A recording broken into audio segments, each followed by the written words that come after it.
So otakus. We're just jumping on because it's kind of we're in a celebratory mood. I know it's kind of a Debbie Downer on my previous video, but trying to be more upbeat. First off, I'm very excited. The Seahawks are heading to the Super Bowl. This is the first time in what, over 10 years, almost over a decade, almost what, 12 years, I want to say 12 or 11 years. No.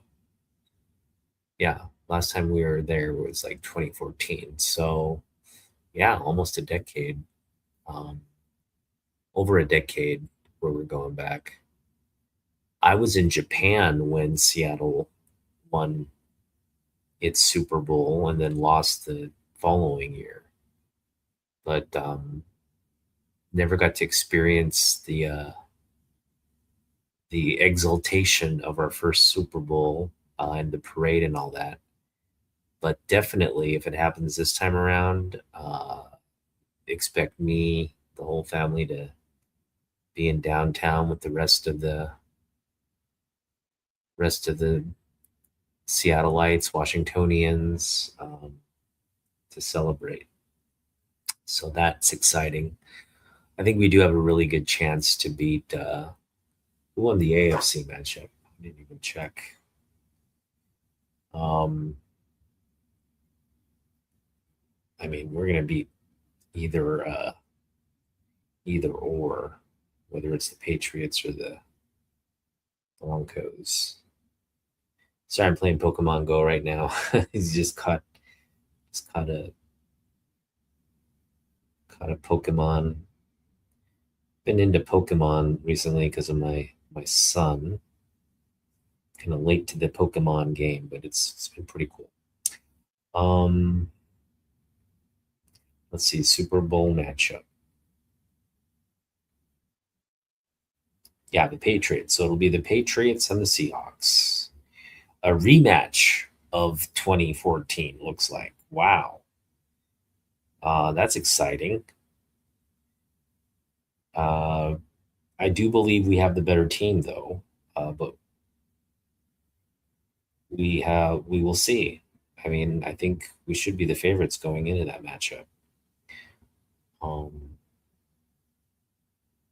that'll be exciting. This has been a year of revenge matches here. We took revenge on the Niners for the opening home loss. We just took revenge on the Rams again for just for being the Rams, and now we're gonna beat down the Patriots and exorcise the ghosts of Brady and the demons of Brady, Mister Man Uggs, Mister Man Uggs, the face of Man Uggs. Yeah, so that's what's happening. All right, enough football talk. Back to some Debbie Downer stuff. Um, I'm just jumping online. I'm not going to spend too much time. This is going to be an exhaustive, ongoing venture. I shouldn't say venture. It's going to be an ongoing task for me, and that is to downsize the collection. As you know, from my last video, and if you didn't watch my last video, that's fine. I'll go over kind of what I'm dealing with at the moment. But my wife and I are considering moving back to Japan. And again, it's relatively, we haven't made a real concrete decision on whether or not we'll be doing it. But just the fact that we are talking about it and kind of planning the exit strategy leads me to believe uh, this is more likely to happen than not. And we just need a couple of things to kind of fall into place, and we'll really be kind of committed to the move. So it's kind of bittersweet because a part of us wants to stay, but a part of us also thinks life in Japan will be a lot better, and that's arguable. There's no, hey, what's up, Will? How you doing, man? Yeah, yeah, we're considering it. Nothing, no decision has been made yet, but we're putting together the exit strategies just to be ready. And I feel like that just the fact that we're doing that uh, makes it more tangible that we will. Um, I mean, it's really, I'm fine either way. I'm fine with staying. I'm fine with going. I do lean toward staying here till at least Leo's maybe a little older. Um, has better command of English under his belt. Um, so maybe in 3 years would be ideal for me. But my wife is kind of like, she kind of wants to move back, and um, we crunched the numbers, and it does make sense if we do move there. Economically, it makes sense. Um, we'll be able to potentially earn more money there and uh, bleed less money and be able to save and get a better house and all that stuff out there. So um, it's more of an economic decision at this point, and I'm uh, I'm fine with it. But yeah, if you watch my last videos,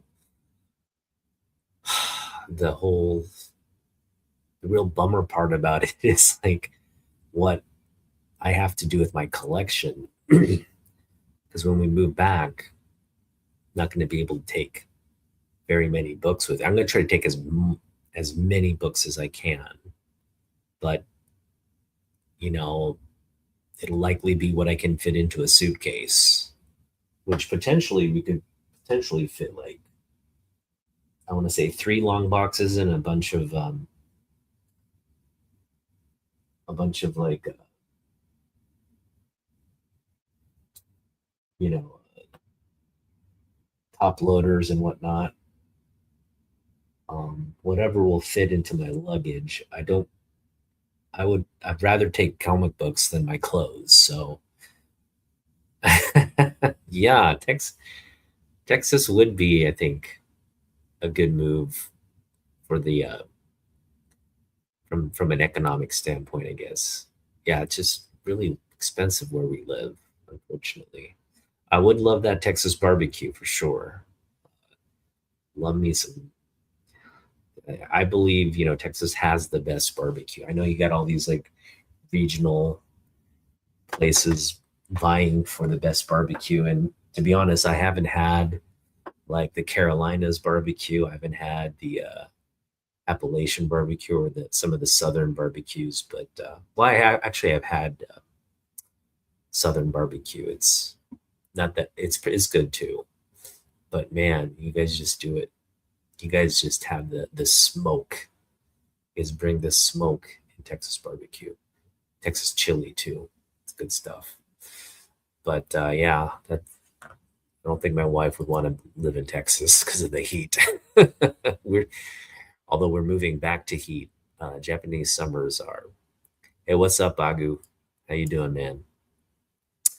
All right, so I've been thinking a lot about this, and I do have some options. First off, uh, I am going to donate parts of my collection to my friends in the community.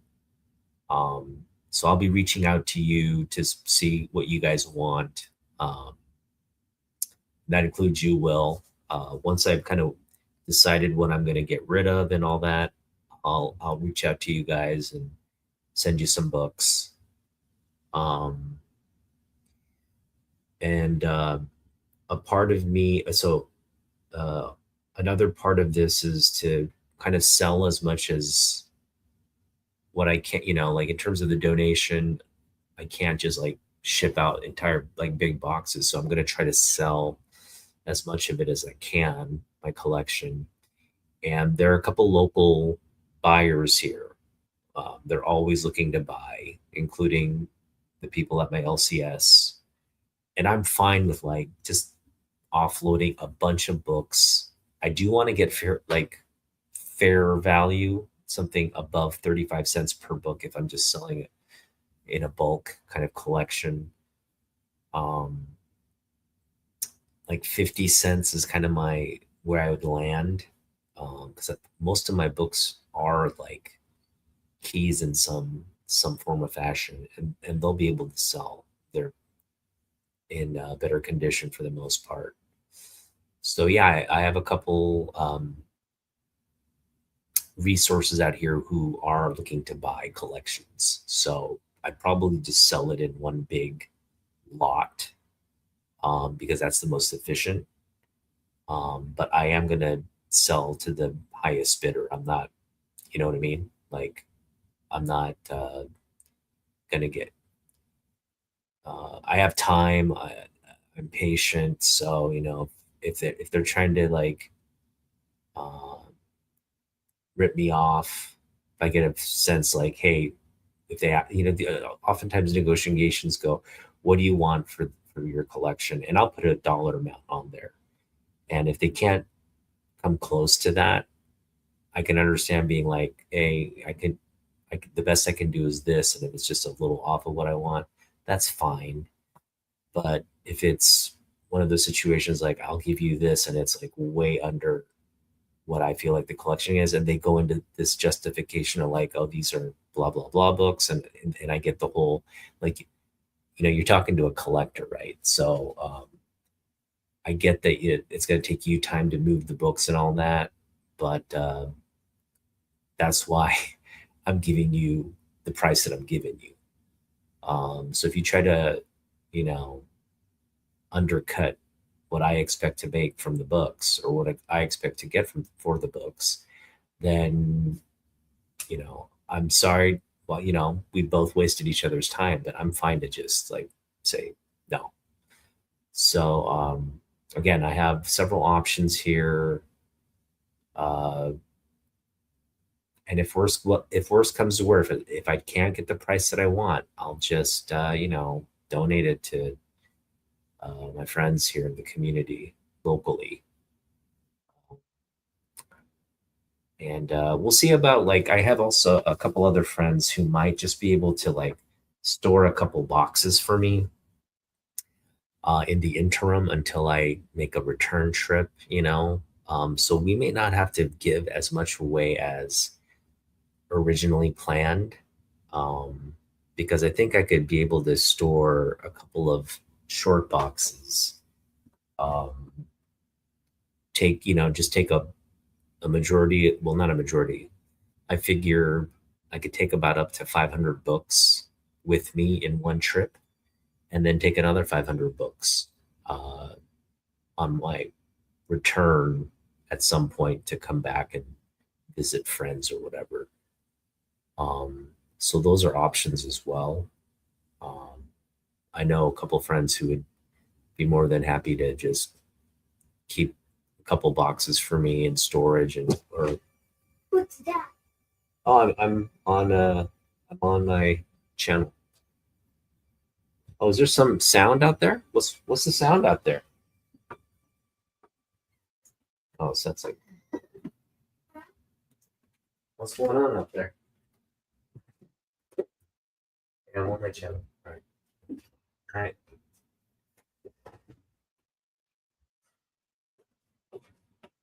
So yeah, that's the plan. Um,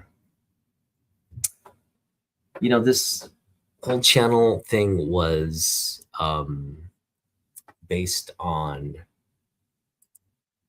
thank you, my brother. Um, this whole comic journey was just based on my love for comic books, and I was just taking you along. I feel like my channel's been a very transparent. It's a very personal kind of connection here. I'm not trying to sell anything. I'm not trying to influence you or do any of that stuff. It really is just like you getting to know me, my collection, and hopefully just sharing the passion that we both have for collecting. Because I feel like anybody who's watching my channel, because I also watch the channels that where I see the same, you know, where I see the collector in me uh, in their channels. Um, and those are really the channels I enjoy the most, like the real collectors who are out there at shows. They're not going around. You know, they're not going to like estate sales and trying to rip off little grannies, people grieving or anything like that. Uh,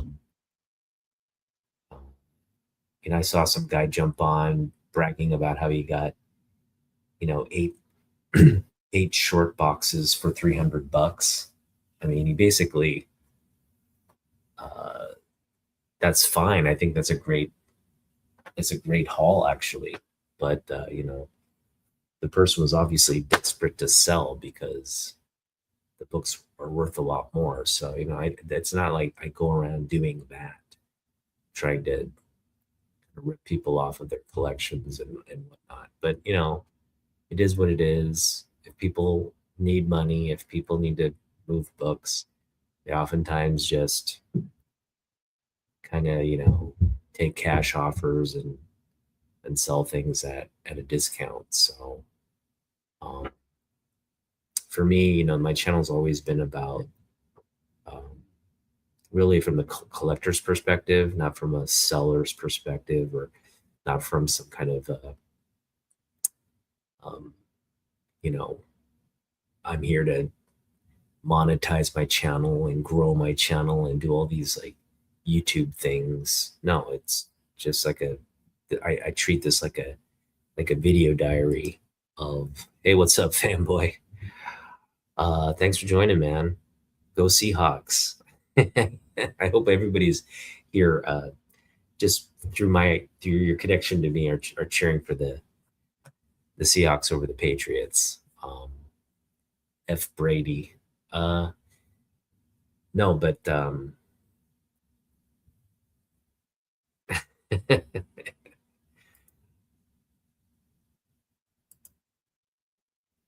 yeah, it is cold everywhere. I have the space heater on.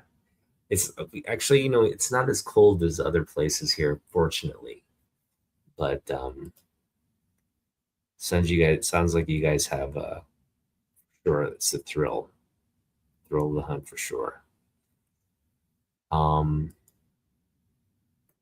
so yeah, I'm kind of sad that here I have the past couple of years I've been showing you what's in my collection, and now I have to. This is also part of every collector's journey. Every collector's journey has sometimes a point where you either sell the collection or you kind of tap out, say, I'm no longer going to be a comic book collector. That's not the case for me. Um, but I'm having a situation where if I do move, um, these books have to be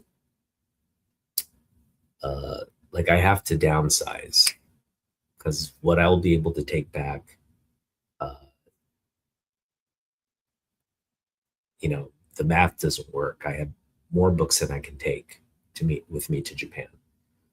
So now we're in the process of, again, downsizing, um, giving a lot of the books away to, again, to you guys, but also looking at ways to sell off the books, especially the books that like I've been meaning to sell anyway. I got a lot, and now what I realize is there are a lot of books I just don't need as part of the collection. Um, if I had, again, infinite space, resources, and time, I'd own everything.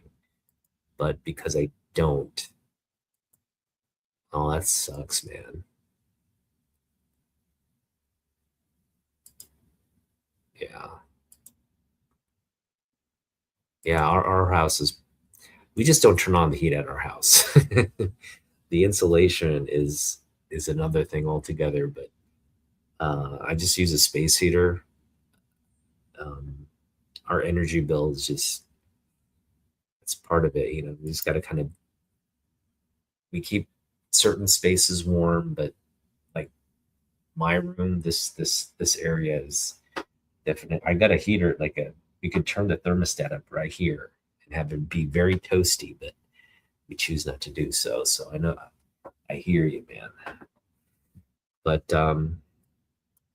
yeah, thanks, Will. Yeah, it is for, again, it's a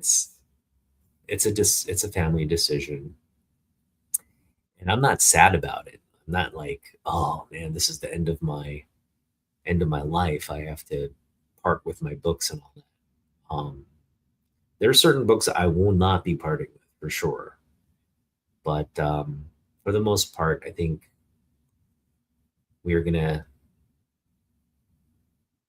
what to leave and what to take is right now my dilemma, and so I'm gonna share a little bit of my madness with you here. Hopefully, you guys can see this. I am gonna amplify it just to make it look a little easier. And what I'll do is I'll just take out some of this median stuff.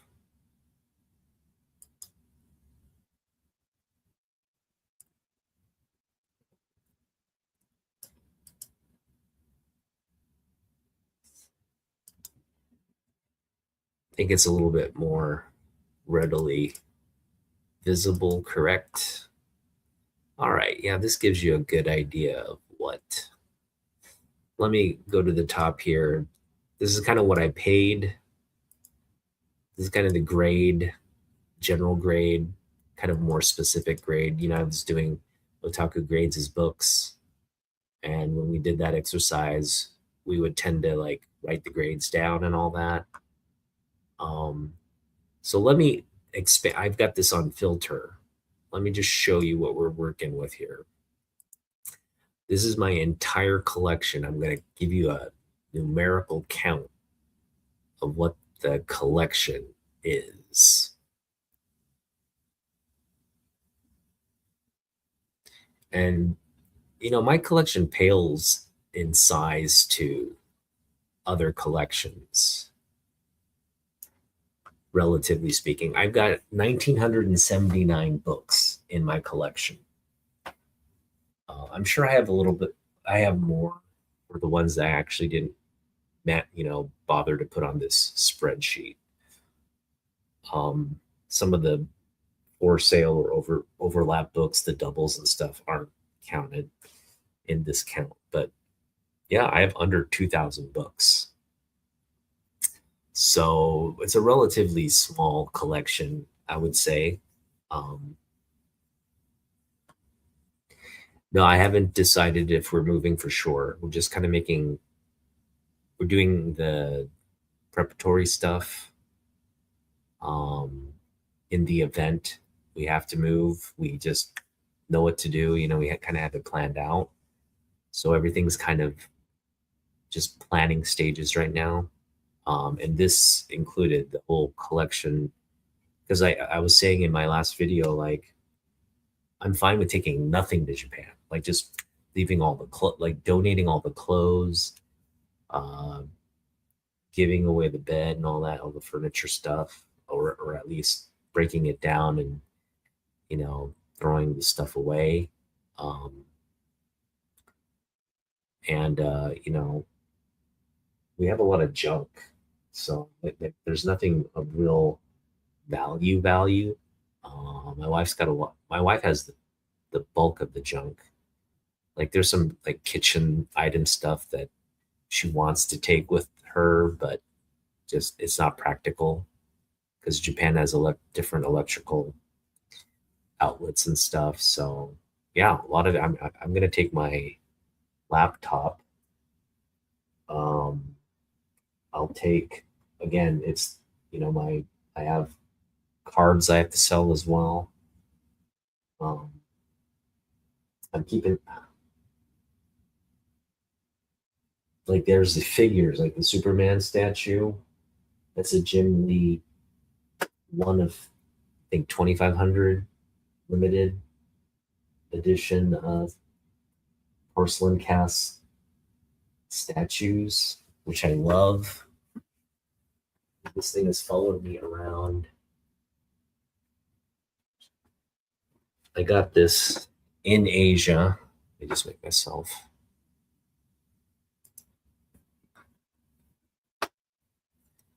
I got this in Asia because I just thought it was the coolest thing.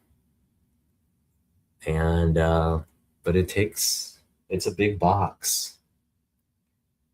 This makes me sad.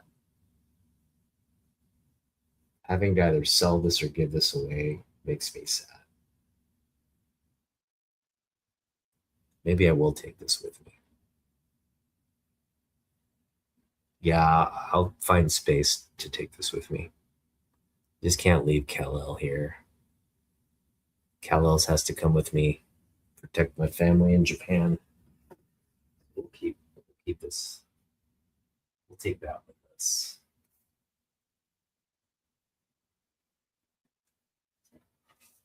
Oh, it's just this exercise is just not fun. like like this taking the original art with me as well. Find space for that. This I have to sell. This is a cool ASM 300 McFarlane toy statue. Never opened, by the way. So if you want to add this, it is for sale. Kind of sell it to you for whatever it's selling on eBay for an unopened box. Unopened one. I know the open ones are selling for like 30 or $40 right now.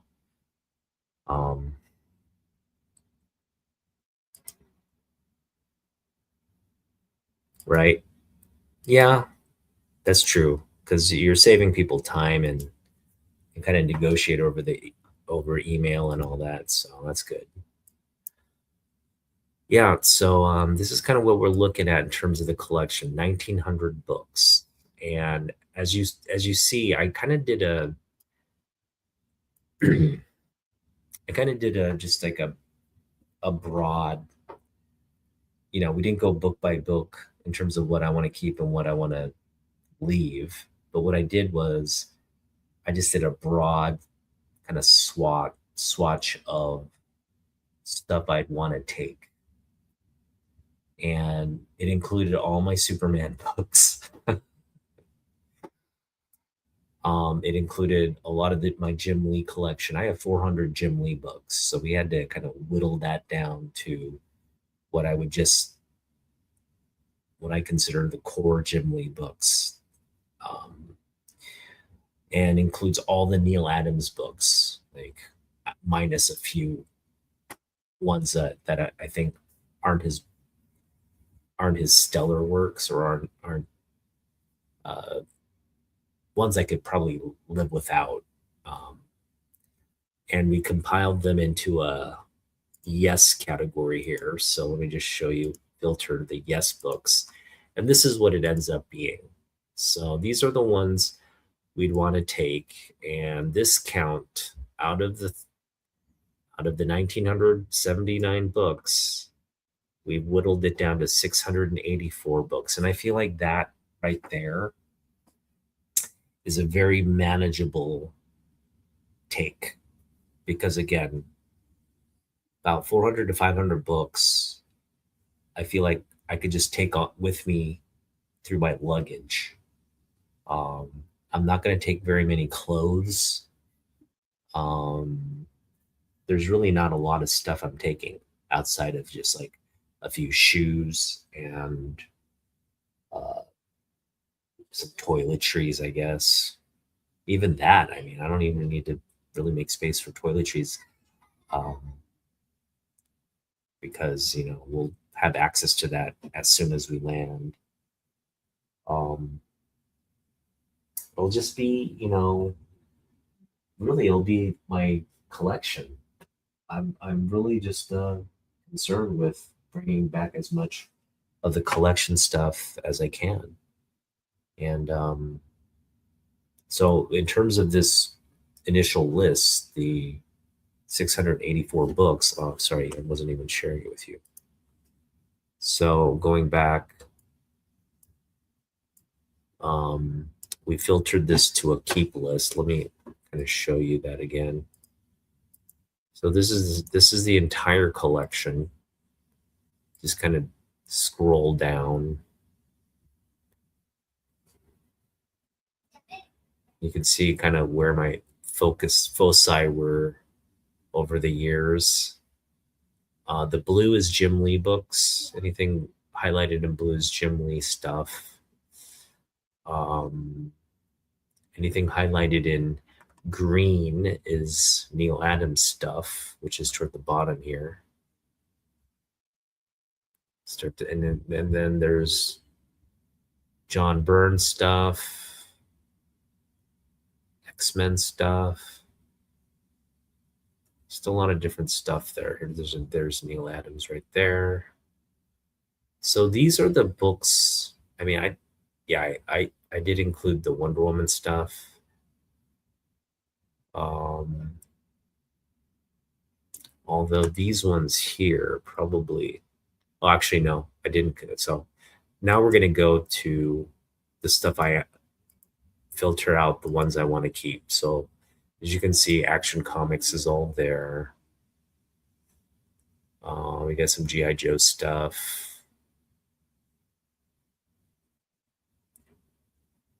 And we'll go through this with a fine tooth comb as well, because I'm sure there's stuff in here that, again, I won't want to take with me. And these are probably books, send to community members, and we'll go from there. A lot of doubles in there as well, as you can see. Um, Action Comics continues to be there. Some She-Hulk's keys there, Superman stuff, a lot of Superman stuff. Just a few of the uncanny. I'm pretty much like purging all my X-Men books outside of a few keys, burn keys. So if you like X-Men, hit me up. I'll sell you all my X-Men books. And this is again about 600 some odd books. What was it? 684 books off just a broad kind of. I just looked at this list yesterday and thought, okay, we want to keep this, this, and this. All the older books. These are mostly older books that I'm going to be taking with me.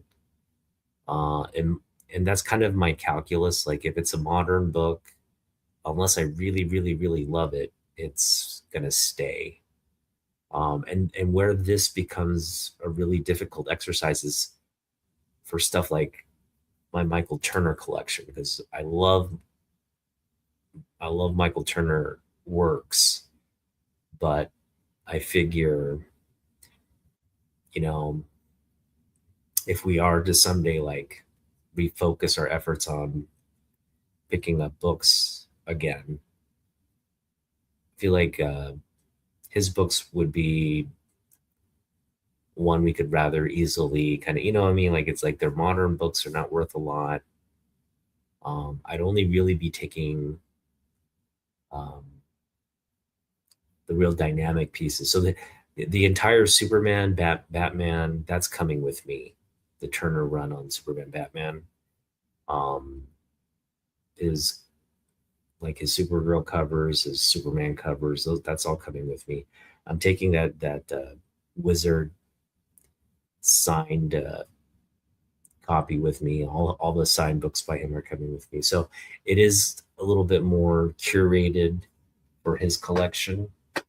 But as you can see, I'm also taking Transformers, first Transformers with me. That's not staying here. Um, you know, like Walt Simonson's signature Thor, that's coming with me too. So some of the like the bigger signature books and whatnot are all kind of compiled in here. I also have a PC Gold status list. This is 100 books, a list of 100 books, my top sort of, 96 books that are quote unquote core PC books. So out of the 600, so that we want to keep, we are definitely taking at least these 96 some odd books here that's in the gold status. Although, like this book, I put this in the gold status, the Darth Maul photo cover. I may end up selling this one, because I think it's a good time to sell Darth Maul right now with all the hype around it. Star Wars getting a lot of, it's always had a lot of collector love. Um, but again, if I don't get the price I want for it, I want to do this as a singular sale. I will keep it and I'll sell it in Japan because Japanese people love Star Wars. They love American Star Wars crap, just like we love Japanese manga stuff. So I could sell the Darth Maul book in Japan uh, fairly easily. And in Japan, it's not like they give you the best price for stuff, but if the buyer doesn't know exactly, if you, obviously this is stuff from America carries a little bit more of a premium because they're not getting stuff like that. Um, People aren't coming to sell stuff like this on a daily basis, so I'm sure I'll be able to get probably a better price there than I can here with a Darth Maul book of that nature. So, and again, Japanese people love comic books. A lot of them sell or sorry, collect comic books just like American people. Just they consume it a little bit differently. It's not like a collection per se, but they'll collect stuff like original artwork, sketches, things like that, or signature books and stuff like that. So kind of similar, but different in the way they collect. They just don't have space to keep like we do here, or that we prioritize here. Wonder Woman 184. Gotta take it. Do I have it on here? Let me see here. Probably do.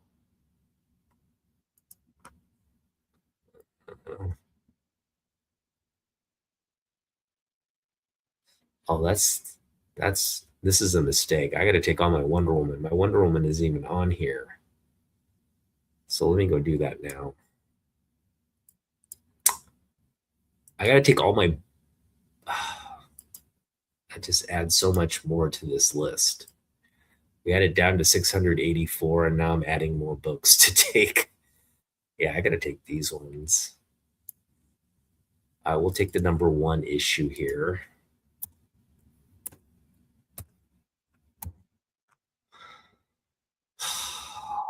We'll take the first Cheetah issue as well. Anything with an iconic cover we'll take. This one for sure we'll take. All the Ballin stuff, I'm sorry, we're gonna have to take it. I just love Ballin Wonder Woman. To just leave it all here, so we'll take all that. We won't take the doubles though.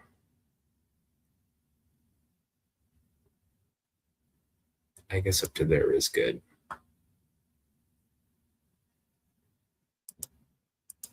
Leave one of those out. All right, so let's see how, well, just what we just added more to the stuff we're trying to get rid of. Now,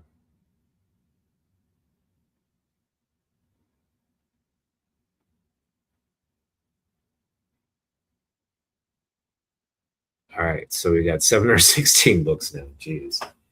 All right, this is not turning out to be very efficient at all. Well, part of this is to kind of move books around. What I'm going to do right now is take this empty box and do I don't know if you guys have watched Marie Kondo. She had a really popular Netflix series where she helps people declutter, right?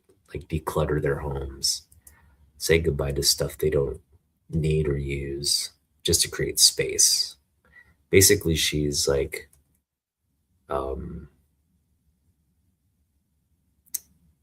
she's a therapist for hoarders. She's like she tackles hoarding head on, gets you to realize, hey, you got to stop. You got a problem.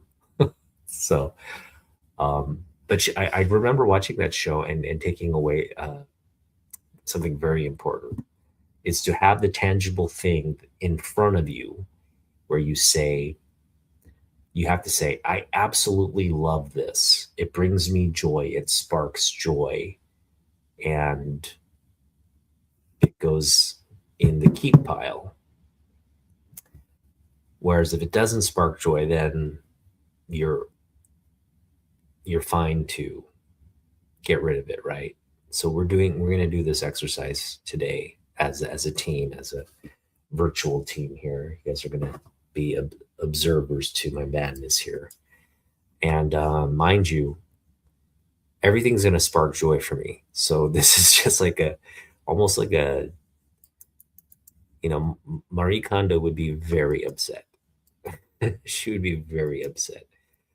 Like, you're not following the concept of spark joy. Like, not everything can spark joy, right? But I feel like we're at that point where, yeah, everything is sparking joy for me. So my mouse doesn't want to work anymore. What's going on here?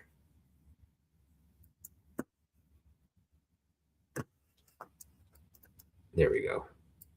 She would love our house. I collect comic, and my wife does puzzles. Oh, okay.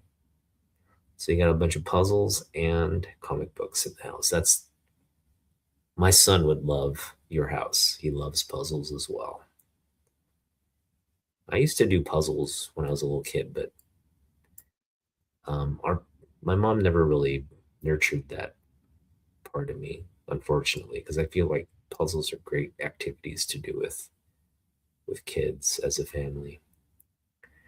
Leo has a bunch of puzzles. We just got him and he loves just to do them over and over again because he kind of like likes the time, like trying to do it as fast as he can aspect of it. So he's got a couple of 200 pieces right now that he's working on. He's really good at it, way better than I am at puzzles. So it's cool. All right, let's do this. All right, here we go.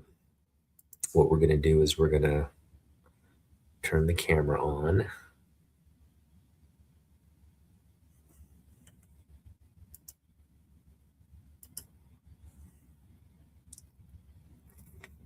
There we go. And I'm just going to pull out a bunch of books. These are already books that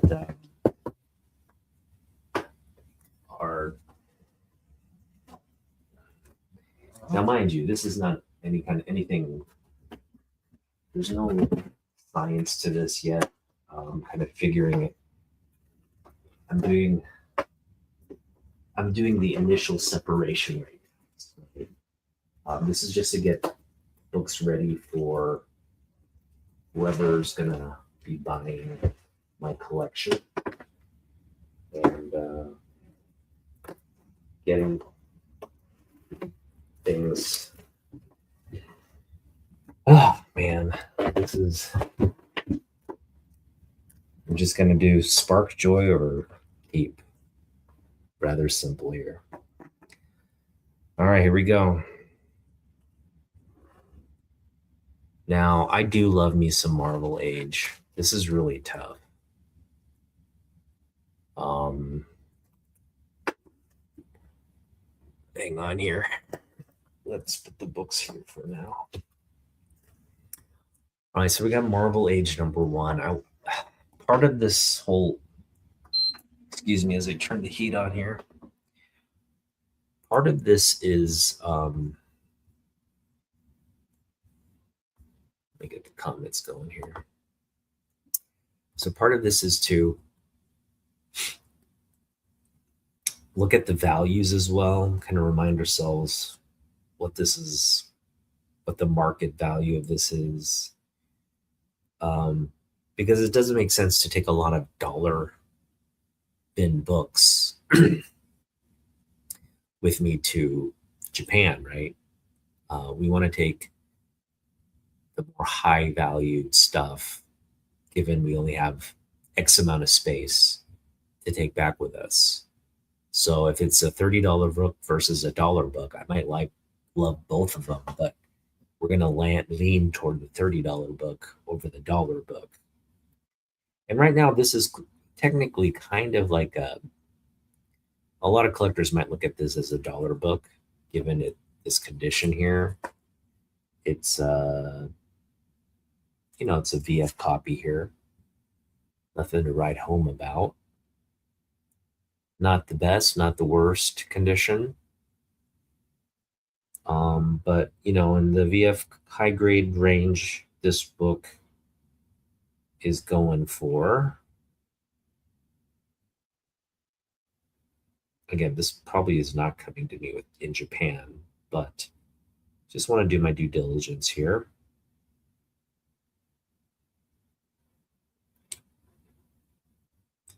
Going to my app here. Bear with me.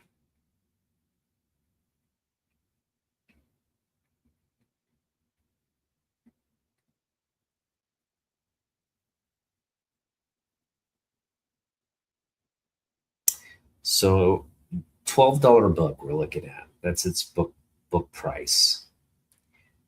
Key features of this book: premiere issue of the title that ran for 140 issues. Featured previews, staff profiles, comic strips, interviews, and news from Marvel Comics. The first cover appearance of Chris Starr, whom no one remembers. No one remembers Chris Starr. So, given all that, I'm just going to have to put it in the bye-bye pile. So we're going to put it in the bye-bye pile. Next, we've got. Now, everything screams sparks joy about this cover. It's Miller and Mazzucchelli Daredevil. Man, is that. For now, I'm going to put this in the Sparks Joy pile for now. I'm going to keep things Sparks Joy. This also is a keeper. You got John Byrne on a classic Fantastic Four homage here. So that is in the keeper as well. This has condition issues, but it is a cool Byrne cover as well.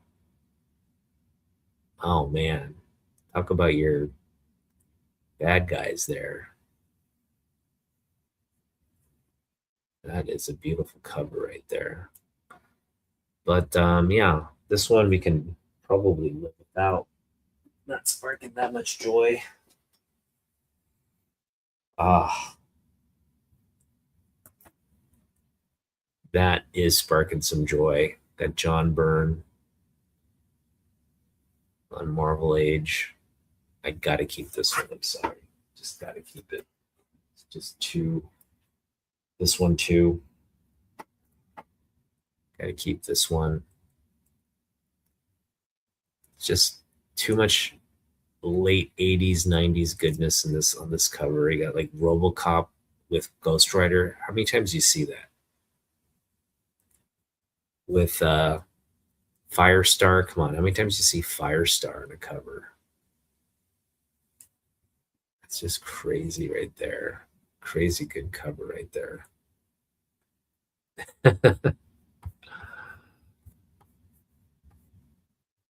Yeah.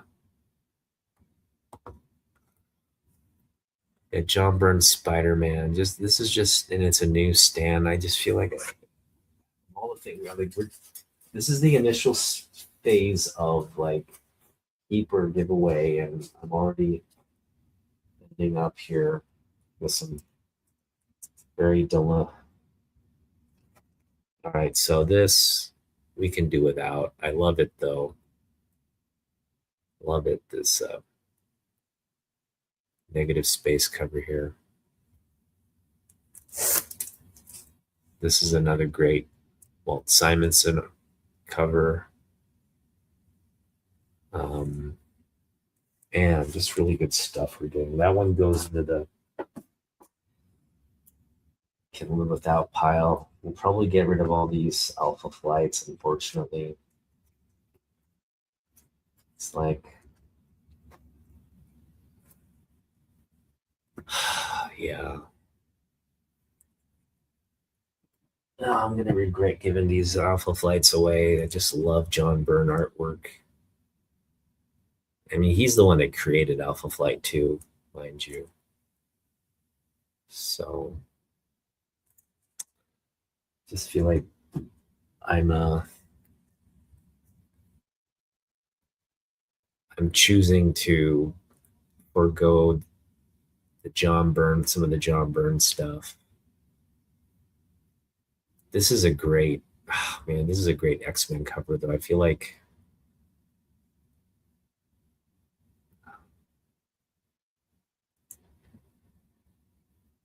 I have to keep this one at least, but it's not a newsstand, so I'm fine with that. I may keep this one instead. This is a key issue, so we'll keep that. This one and these ones, these are fine to get rid of. All right, making some progress here. But more books away than we kept, I think, up to this point. I recently shared this as one of my top 10 books because of some of the Kitty Pride spec that's going on. And this is as classic Dave Cockrum cover as you can get. But and it's an homage to prosthetic Conan artwork. That is a cool piece. I feel like I could sell this to a collector out there just for like $3 to $5 or something. I mean, this is just such a cool book to have here. But it is going into sell pile. All right. So this one we're going to have to kind of separate because one of the books I am going to keep. The other one we can probably give away. I am keeping this Michael Turner ass cover here. Sue Storm's ass there. That's the only reason we're keeping it. This one, I'm reluctant to give it away, but there's no Sue Storm ass on there, so we'll give this one away. Or we'll sell it or do something with it. So what I'm gonna do is, oh man, we gotta keep this. This is, this is what I'm talking about. Dollar bin book, but We just gotta keep it with us. Sometimes you just gotta keep cover art. That's cover art.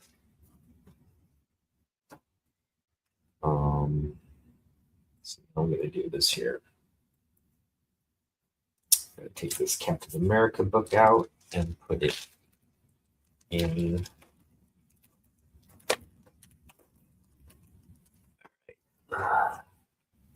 There's a method to my madness. So just give me a little minute here and show you what we're gonna.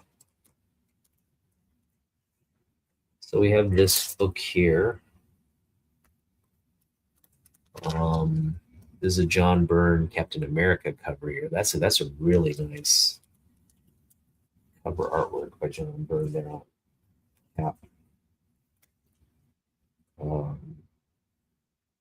Again, I feel like this is a book where, if I am selling it, a person's gonna look and say, "Oh, wow, this is a cool book. You got some value in here and all that." Because of this is a Bronze Age cap book. I feel like there's value there. So really pivotal time for the character. I feel like the 70s run with Kirby still working on Cap and all that. Pivotal time. And we got John Byrne goodness right here on what looks to be like a dinosaur type Dragon Man thing. It's pretty cool. All right. So these two books are going into the sell pile. This book is staying with me.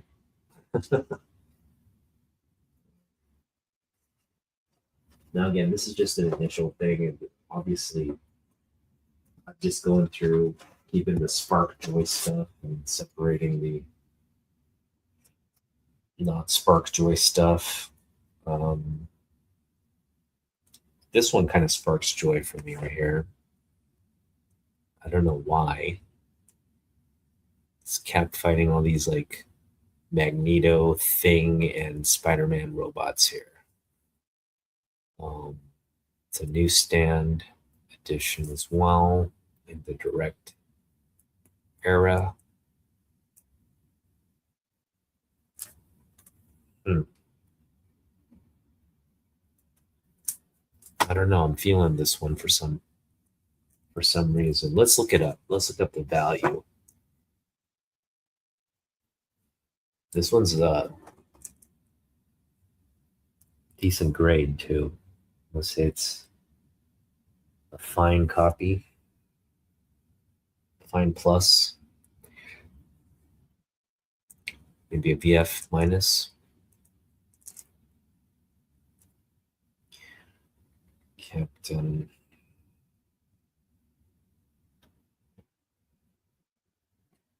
$249.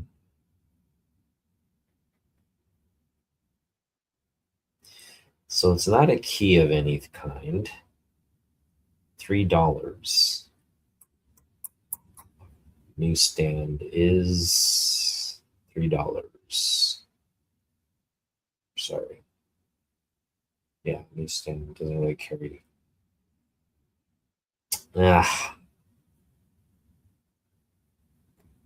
Just want to keep it for the artwork, but that is a cool piece of comic book art. We'll keep it for now. It's sparking some joy for me. So, with that.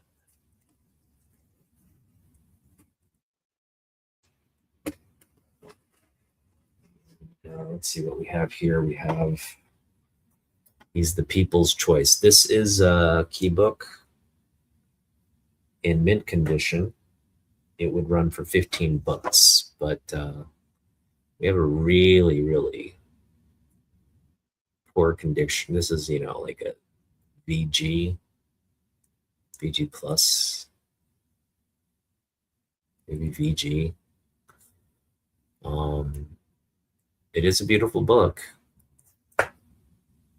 It's just got issues. Look at the back here. It's got a little bit of a spine roll action going as well. Yeah, we'll give that one away because of the condition issues. This one is I got this at it for $1. It's burned in the Kirby style.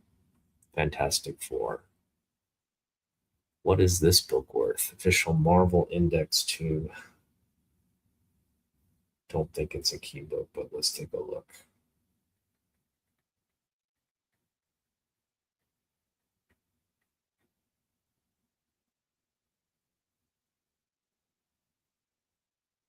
It's a $3 book. So that is a great Fantastic Four cover, though. Again, I never said this exercise would be easy. This sparks joy in many, many ways, but at the end of the day, I'm going to say sayonara. Goodbye, friend. All right. More books here.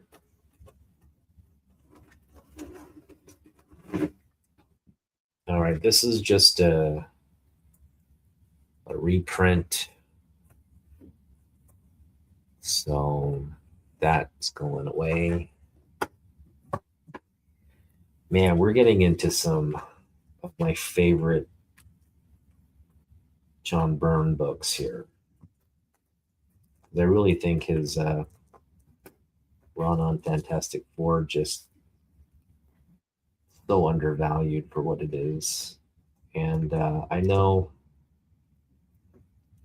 you know, any LCS is going to be carrying this in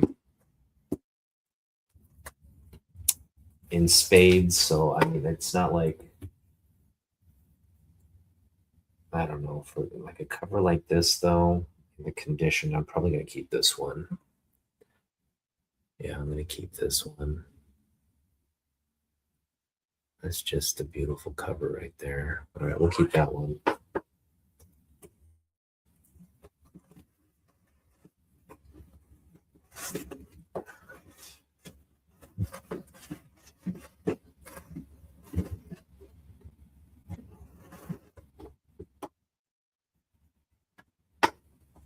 This is another cool one, but and I just hate, I wanted to complete this Burn Fantastic Four run too. Not that I got close, but I definitely probably had more issues in my collection than I needed to pick up. So that's good progress right there when you have more. So yeah. All right, that'll go to this one also. Nothing particularly great about this cover or key about this book. Sorry for the focus issues. There we go. All right, we'll get that one. This one, I love this cover. I'm gonna keep this one. This is about as good a John Byrne cover as it gets. So that's staying in the collection.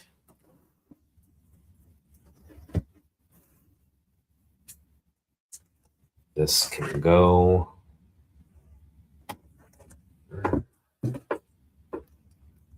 This can also go.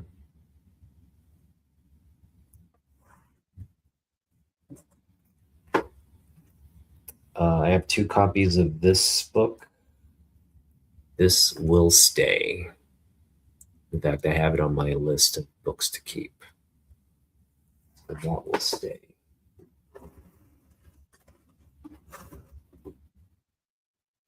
Oh man, this became a key book because I think Doom's son is in this one. He's introduced in this one.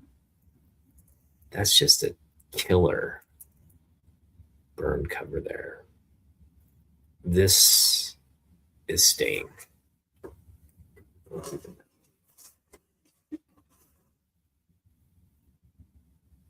This one, Got a lot going on there. Got Black Bolt,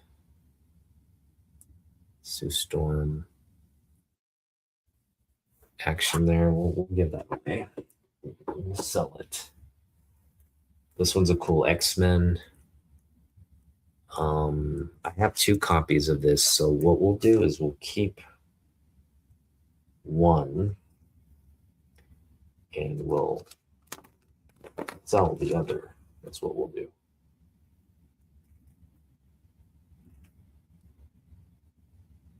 Much like, so I'm going to keep these 2 here.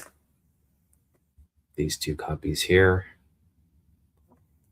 And we'll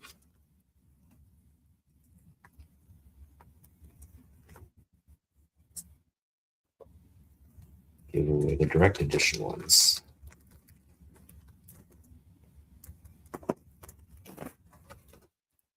That seems like a fair compromise.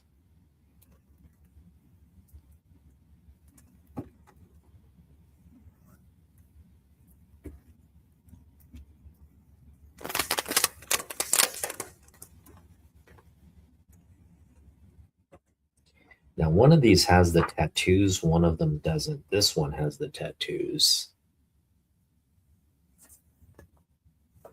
I think this newsstand copy does not, which is a bummer, but I prefer to have the newsstand even without tattoos. I know it's an incomplete book, but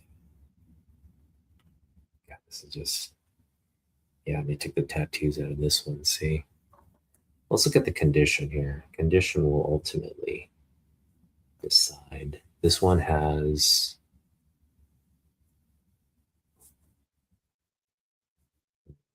some like sticker stuff there. Needs a clean and a press for sure. This one is a lot better condition wise. So I'll keep the direct edition on this one. And we'll, because it has the tattoos. So that is what we'll do. We'll keep the tattoo book. Complete direct edition book on this one.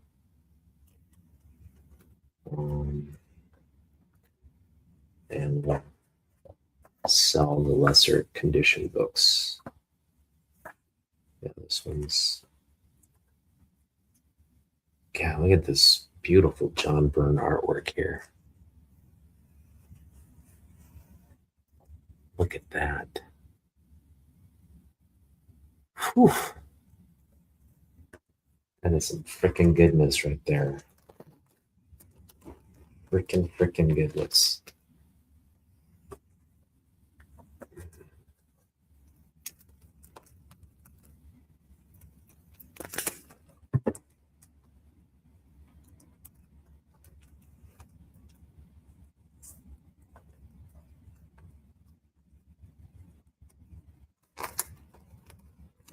All right.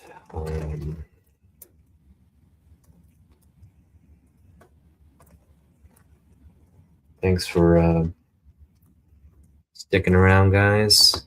It is going to get rather, this is just pretty much what we're going to do through this box here. We'll come back and continue with these efforts down the road. I do feel like double bagging and boarding is going to save me some space as well. We may have to double bag and board stuff just so we can add more stuff to the box. You know what I mean?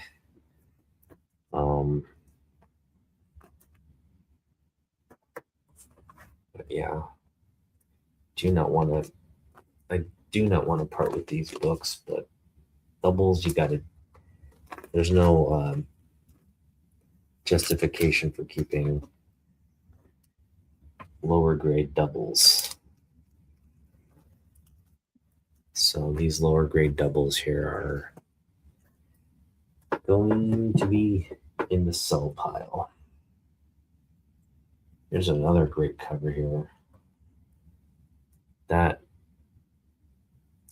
we would love to keep, but we are going to this one,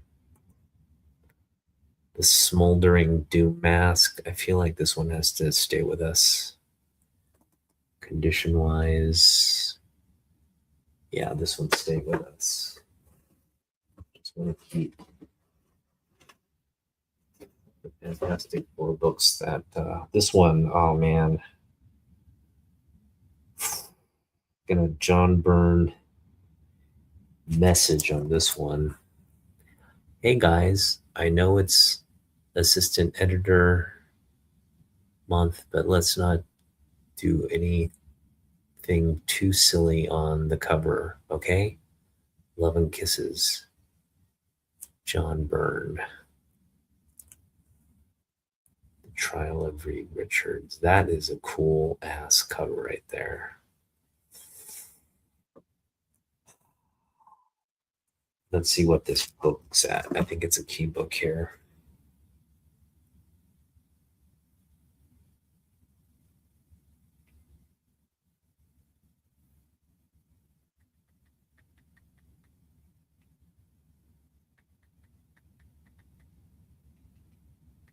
Mm.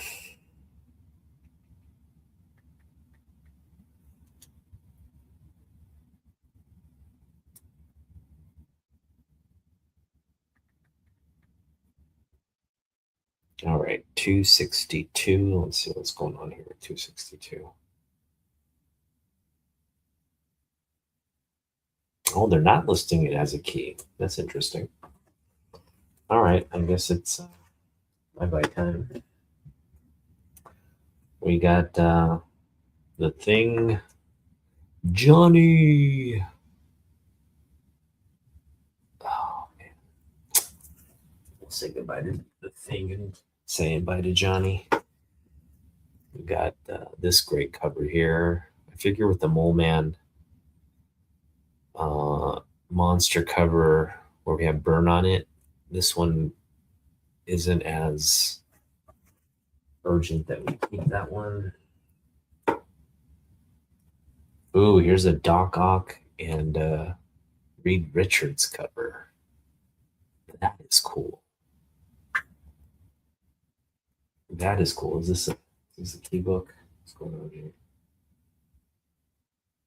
It is not. Oh no, it is a key book. Death of Valeria Richards, unseen, due to a miscarriage from having been conceived in the negative zone. Ooh. That's a weird. So it's as a key, it's $5. Yeah, I guess we can do without this one.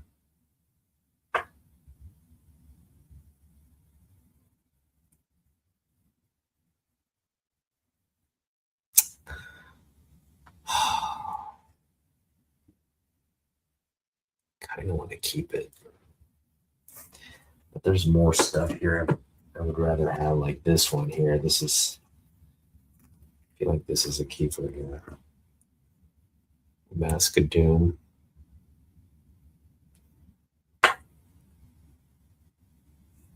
$68.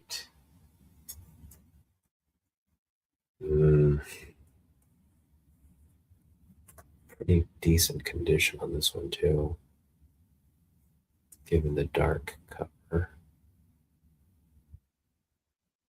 Yeesh, it's a tough one there. I feel like I'm just, Doom is kind of like, it's top of mind for everybody right now, which is kind of what's making me kind of go ooh ah for this one. For now, I'm going to keep it. Just a nice, it is a nice Doom cover. You're going to collect Fantastic Four. At some point, you got to be like, all right, I like Doctor Doom. This one, I think I picked this up for like 50 cents or 25 cents back in the day. We've got this is a keeper right here. The She-Hulk. That's a keeper right there. Any She-Hulk covers we're keeping for the most part. This one we don't have to keep. This one though, man, this Action 1 homage. Holy crap. That's not going anywhere. This one's a keeper. That's a trapper keeper. That's a trapper keeper right there. All right. Okay.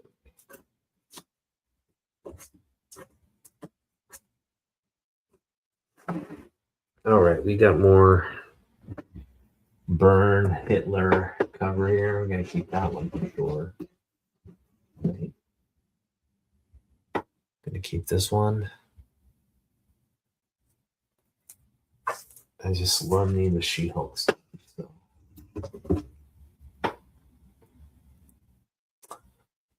$270. What's going on with 270? Is that a key? No. It is not. It is a nice cover though. 271 is a key. It's the first appearance of Gormu. Don't really need that one. This is a big key. This is the first full appearance of Nathaniel Richards, the father version of Kang. This is a big book. It's a $25 book.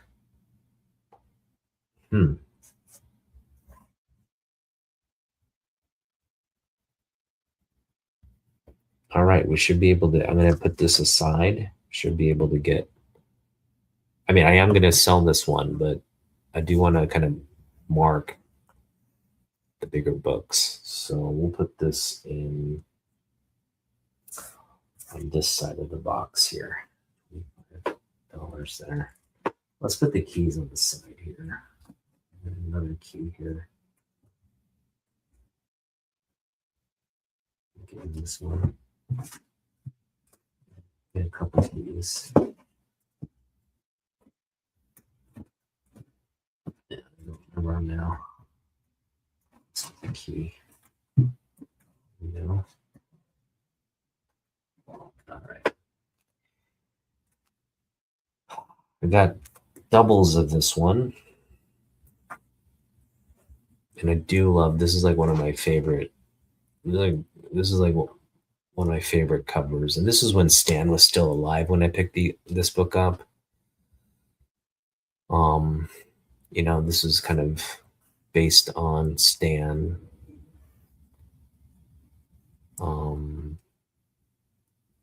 Character loosely based. It's like an evil Stan, I guess, like an obnoxious Stanley. Kind of roasting him here on the cover and in the book. So yeah, we're gonna keep one of these. We will keep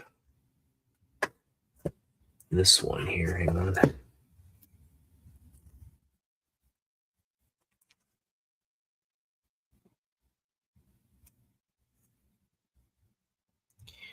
Yeah, I don't want to keep them both. I mean, if we're gonna keep one, might as well just keep them both, right?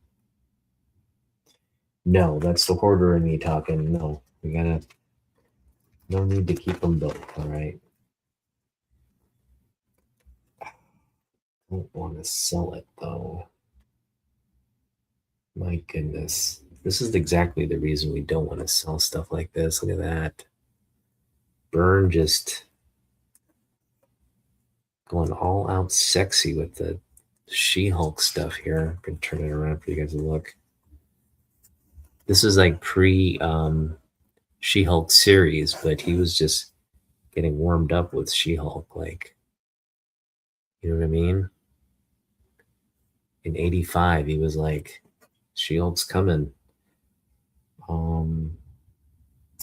Yeah, this has some condition issues, so I'm fine with not keeping it. So we'll put it here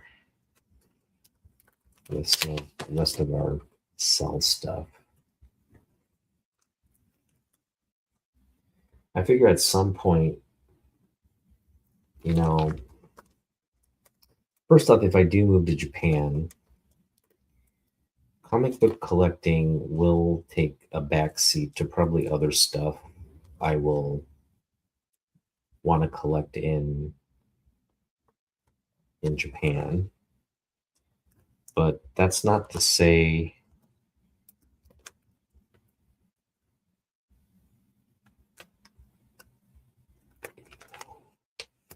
a little tape issue there. That's not to say I won't be, because I figure if I ever visit the US um, on for vacation or just family, and my sister lives in San Francisco. So if I'm ever here visiting, I'll buy comic books. I will buy comic books and I'll be focused on buying like books like this, obviously, or bigger books. But yeah, this one, that's a cool cover, but we are going to part with it.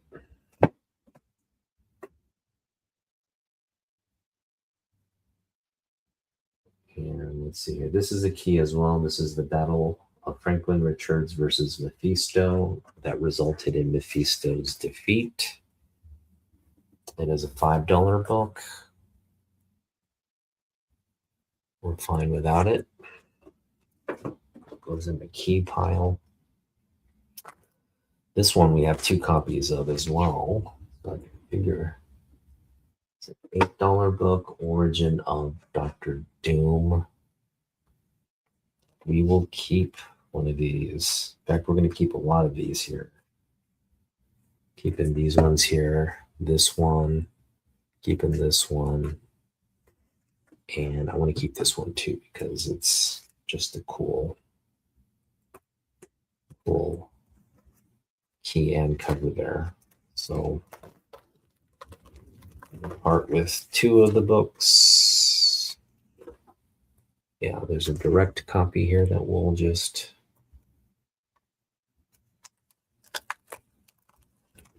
what's here.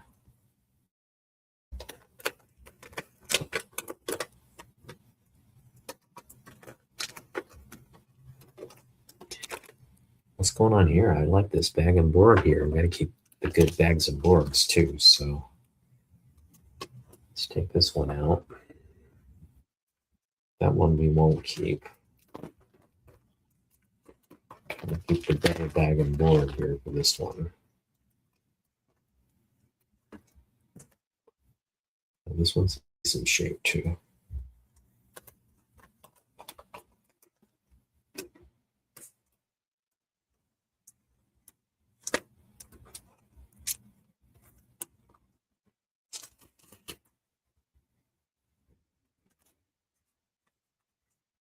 Okay, so we got that one we're keeping.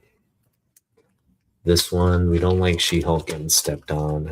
That doesn't spark joy, so we'll get rid of this one.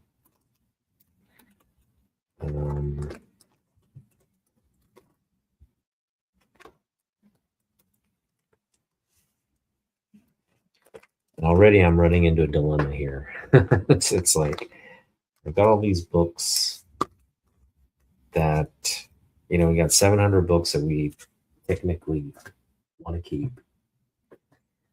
And we're just adding more to what we want to keep. Like none of these books were on the list, but we can't give up. We can't give up this good burn stuff here. Right? And that collection here.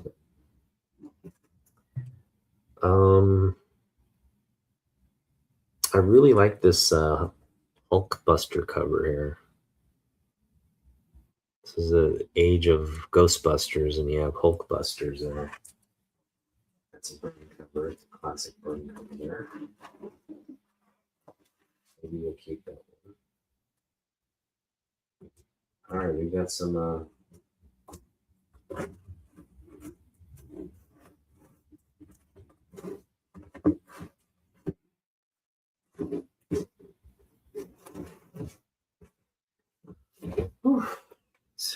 Here we go. We got another key here. This is a New Mutants book. So we're through our Fantastic Four. And we've got some New Mutants books now.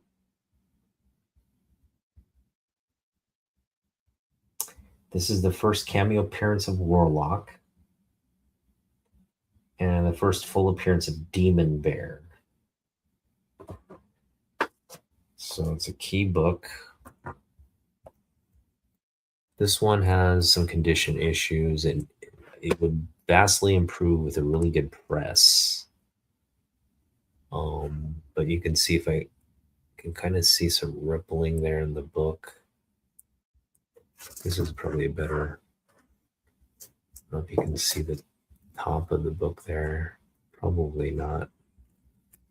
There's just some rippling there in the book.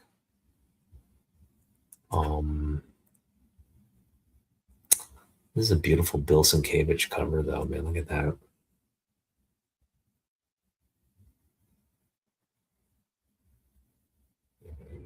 I feel like I want to keep this book, but oh yeah, yeah. I feel like yeah. This for because of the I mean, this is like a book I would want to. You know, I talk about when I retire. I want to be able to work on books like this. This one obviously is in need of a press, but with a press, it would just be a really nice book. And I figure like a book like this would be fun to work on. So, and it is a key book and all that. So I will keep it for now. I don't want to keep it. I'm gonna part with it. Here's another book I want to keep. I feel like the She-Hulk stuff, I don't have a lot of it, so might as well keep it, right?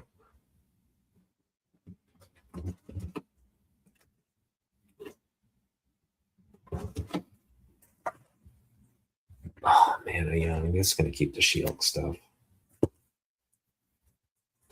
Especially this one. I love this cover here. All right. Easy decision right there.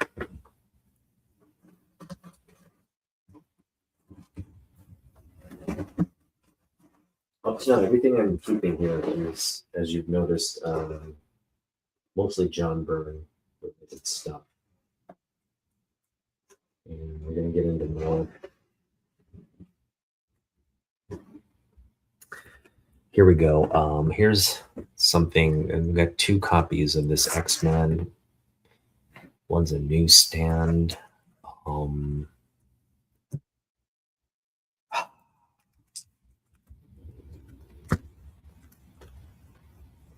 The thing is, when I moved to Japan, it's like it's a book like this that's just gonna bug me. Like I should have kept it. You know what I mean?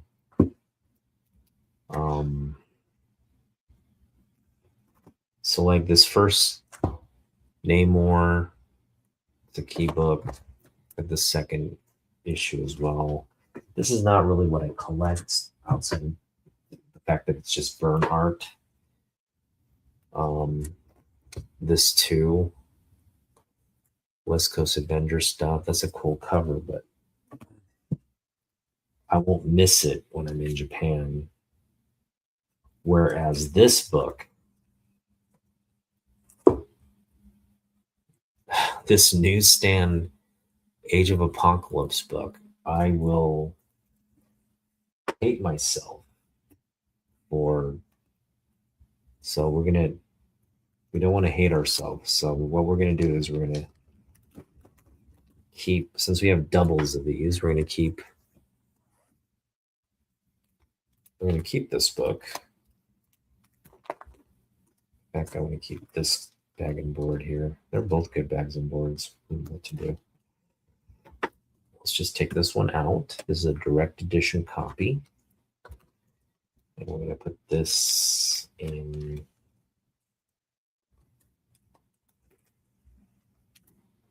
This is a newsstand copy. That is just a beautiful. That's a beautiful book. I don't care that this is like, I'm not going to get a lot of value for this book anyway, so it doesn't.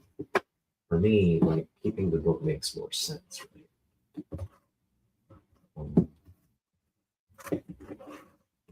Because I think ultimately it will retain a lot of value down the road. And again, the we're gonna get part with my. This is probably my original copy of this one, but I want to keep the newsstand edition. And just yeah, find it. This is my original copy of this one too. That where we'll keep. Just, but the newsstand on this one is just way better looking, in my opinion. All right, so I'll keep those two. I'll keep the She-Hulk.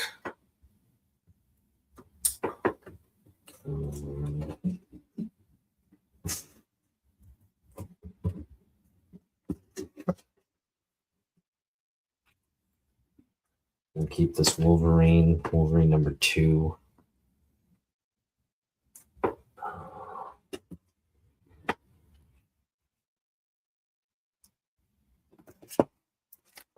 We will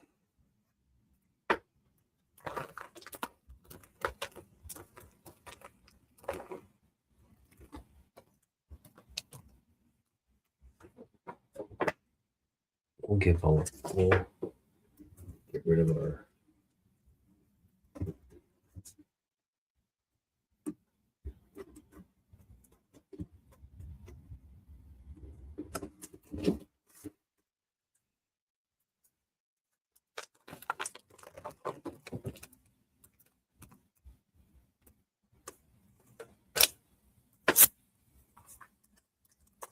sorry, I'm just rebagging. I'm trying to keep my good bags and boards for the books I want to take to Japan. And give the buyer have to make the buyer rebag and board these books, which is part of the fun. I figure what's more fun than going through a collection and rebagging and boarding, seeing what grades are what. You know what I mean? I'd be depriving the buyer of some hard-earned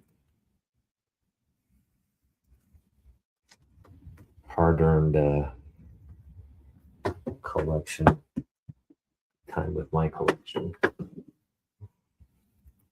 All right, let's see what else we got here. We got this Great Wolverine. I think that is a key book, to be honest. Let's check. Let's go to the phone.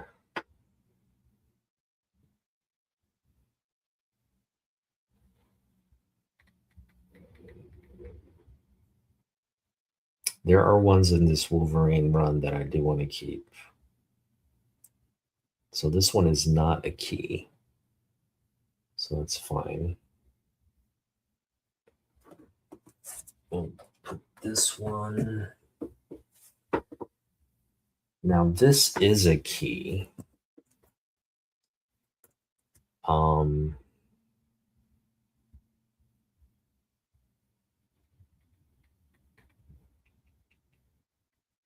it's a key because it I believe this is the first time.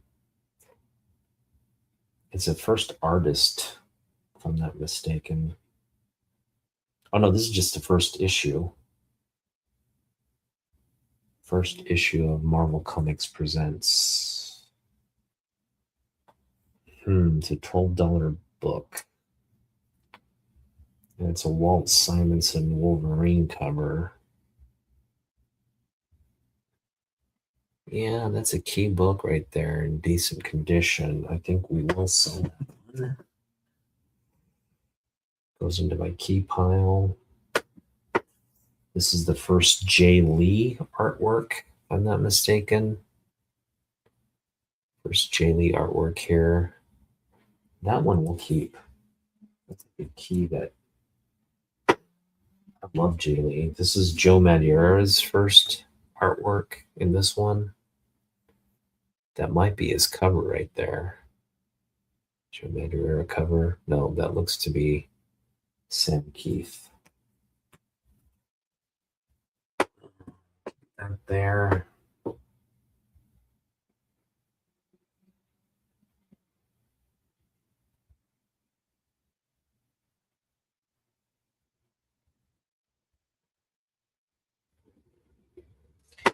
This is the first yellow and blue suit, or origin of the yellow and blue suit.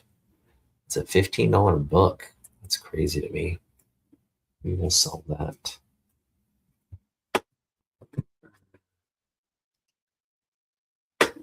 Then we've got some Burn Wolverine that we're not crazy about. That one can. It is a key book, though. Put that there. This is a beautiful Mark Silvestri cover that we may keep. There's nothing key about this, but I just love the artwork on this one.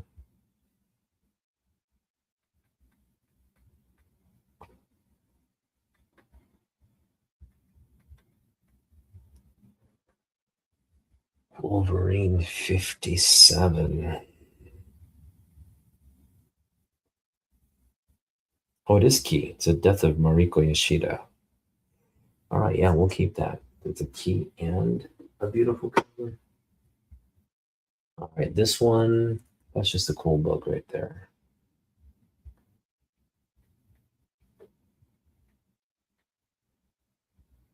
It is a key as well. First appearance of Morse, later changed to be the origin of Maverick.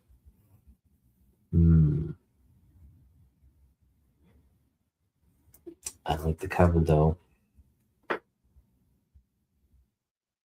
Yep, it's a Silvestri cover I like, so we'll keep that. Here's an Adam Kubert cover that I like.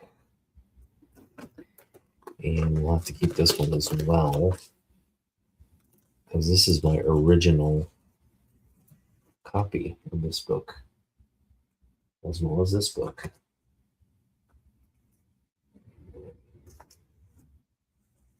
Anything we have as an original book has to stay in the collection, if at all possible, right? I don't know if you guys feel the same way, but there's something to be said about, because I collected in the 90s and it was just fun to collect in that era. So to actually have the books you kept in your little short box or of a collection, we all had a short box, right? That you would build your collection out week by week, month by month. That was always fun. All right, so we need to double bag and board this one here.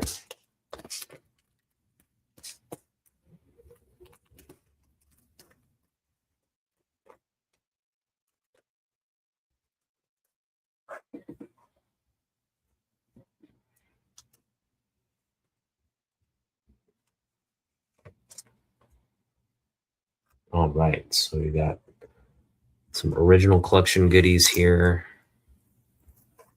We got some Mark Silvestri keys there. It's all good. All good. All right, and I think this is another original copy.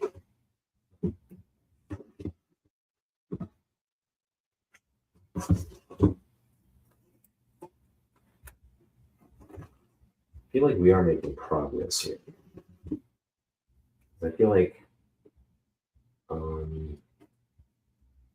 there's an opportunity here to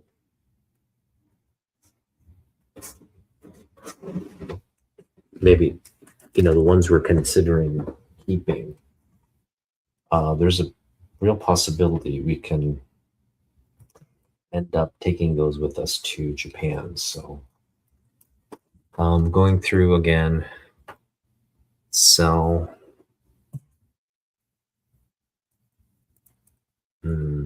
Great cover, but I don't know, the burn annual on his run. We may have to keep that. Just wish it were a newsstand from 83. That's great condition too. Yeah, let's keep this one.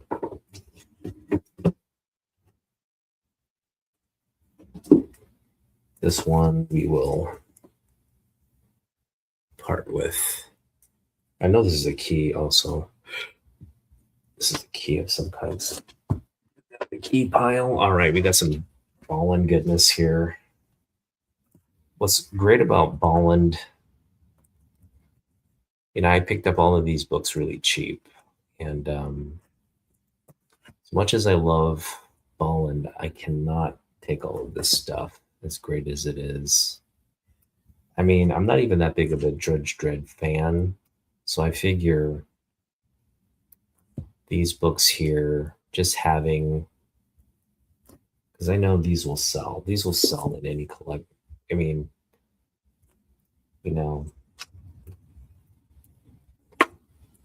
this being in any collection, when you're negotiating, when they look at stuff like this, they'll be like, well, I'll be able to sell this, right? So figure this is also Eagle Comics. This is like, I feel like still undervalued for what it is. The fact that these are in dollar bins and 50-cent bins is just ridiculous to me, because it's early Ballin stuff. It's just incredible stuff right here. I may have to keep this one.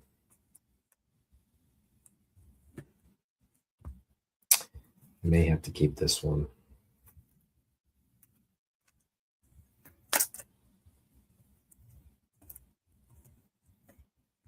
Yeah. All right, the other stuff we will start with. And oh man, this one. Oh, that's a great cover right there. I gotta keep it. The dollar bin book. But man, Camelot, the artwork on it is just insanely good. All right, we're gonna give all these, sell all these. This one we'll keep. Always love this Invisibles cover here. That is a keeper. This one as well, this Winter's Edge. This Vertigo book. All-in cover, that is a keeper right there. And of course, this is also from my original collection. And I've had this book, again, some of those Wolverine books that you saw earlier. I've had these books since the time of purchase when they came out. So as you can see, really decent condition for the most part. So really happy with that. Maybe we'll be giving those away.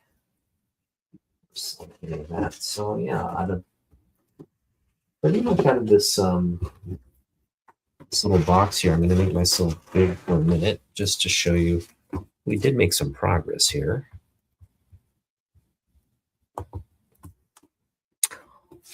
So have a good night, Will. See you later, man. Thanks for stopping by. Hey, what's up, Ralaxy? Hey, what's up, man? So, out of this full box, we were able to kind of get it down to half. That's progress right there. I knew I was gonna have a tough time here, being like doing the Marie Kondo test, right? Where it's like it sparks joy or toss it kind of thing. And I feel like with the whole it sparks joy part of it, we were we were somewhat successful in the sense that we got less than what we started with. That's always good. We're not done. We're not done. Um, we are continuing on here. I am really sad to be getting rid of these Ballin books, though. But I figure, with the artist stuff, I just really need a few key pieces, and that'll probably be a video down the road. But I do have Judge Dredd #1, which is a key. So that is one book I will be keeping. So that's any consolation. All right, we're continuing on. We're not done. We're not done. Long shot here. Just getting going.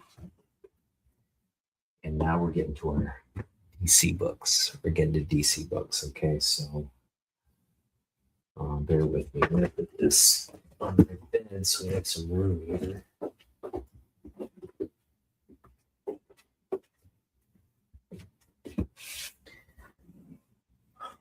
All right. Well, this is where it gets a little tricky because there's a lot of good stuff in here, and again, this is where I think when I do ultimately sell my collection to someone, it's a lot of this is gonna, because of the current market shifting toward DC books, because Batman's he's always been popular, but when the DCU Batman comes out, it's just going to be freaking like mayhem. Collectors are just going to go gaga for DC stuff. I mean, you're already kind of seeing the market shift toward DC from Marvel anyway. And I just feel like a lot of these books are, ripe for the pickings here. All right, we got some. Let's go back. This is a key. I think this is the first appearance of Elemental Lad. Great Bizarro Superboy cover as well. So, this is a condition issues. I am going to put it in the part with pile. This one as well.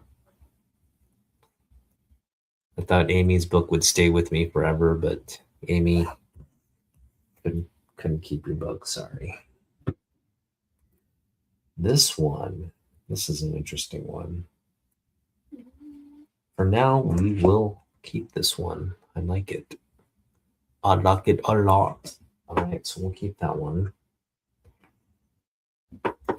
We just picked up this one as well. I think because I picked this up for $2, I'm going to keep this one. Amy's book, though, we will sell. This Hawkman book. I was hoping Roger could work magic on this book. There's a cool Hawkman, Silver Age Hawkman book there with the lion cover. But I'll just sell it. This 10-center, man, it's in fantastic shape for a 10-cent book.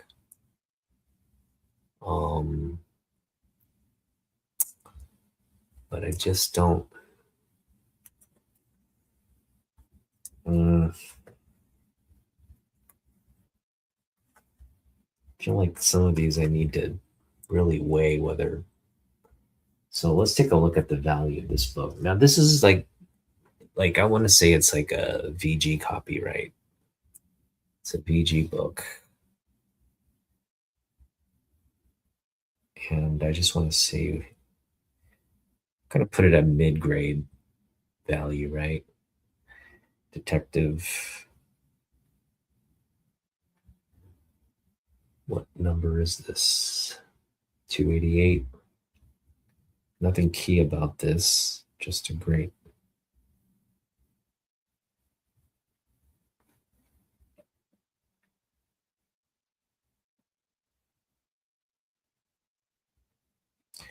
So in mid grade, this is what, a $25 book?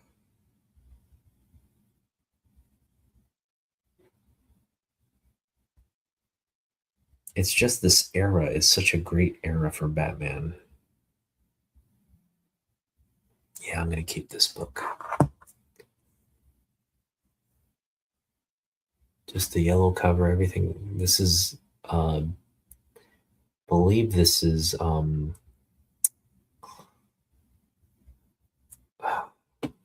Irving. I think it's an Irving cover. Who did this book? Sheldon Moldoff. Sheldon Moldoff cover here. We'll keep that one. These older books are where I kind of like am not apt to part with. This is Batman 193, which is coverless. So I just want to look it up for you. It's a giant size edition as well. Batman 193. Let's take a look at it.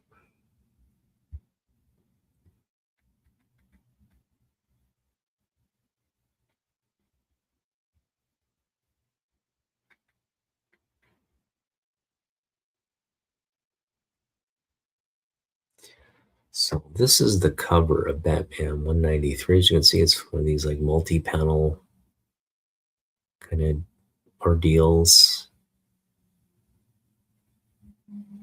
Is my camera ever going to come into focus? There we go. So we got armored Batman, Mayor Bruce Wayne, the flying Batman, Bat Ombre. Bat Ombre, come on. As you can see, Bat Ride, Bat Ombre Ride. That's coverless. So I don't know. I figure like this is like one I should just keep. I mean, the collector is not going to value this, right? Why don't we just open it up and enjoy it right now? Hey, Ron, what's going on? Thanks for hanging out, man. Well, no, we're still kind of in the process of. This is really just an exercise as part of the prep. But we haven't made a decision yet.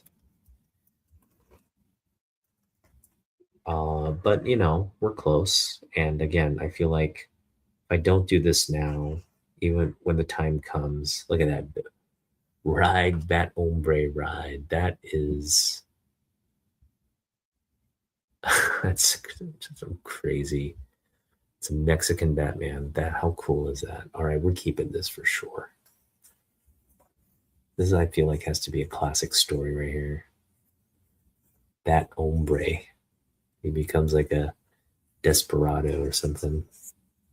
That is hilarious. All right. Well, there you go. Bat Ombre. First appearance of Bat Ombre and all kinds of craziness here in this Silver Age book.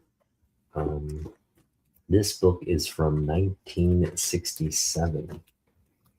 And coverless book probably is like, this book could probably sell for like $5 to somebody. But for me, it's like, yeah, that's, you got all the stories right there. I'm fine with a coverless book. For now, you know what? right now we're going to keep it in the keep pile along with these goodies here. These are definitely keepers here. These Neil Adams covers. These Neil Adams Batman covers are keepers. This one here, this is, I want to say Jim Aparo. That's a key keeper there. So none of these are necessarily going anywhere. These are all going to stay in the collection.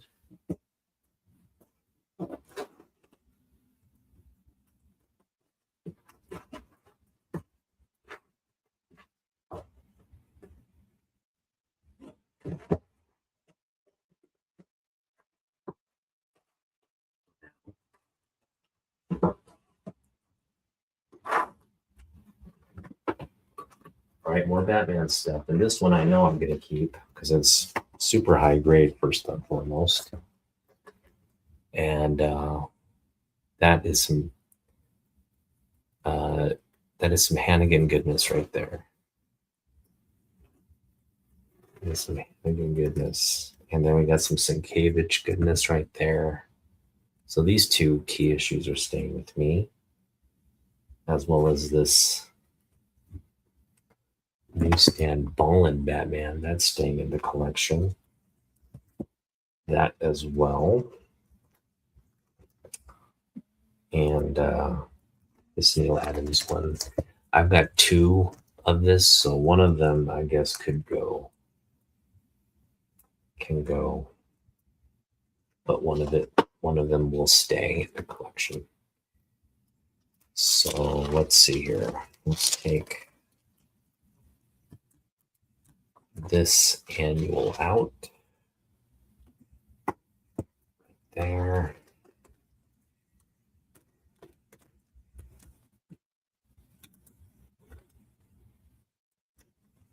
This annual in.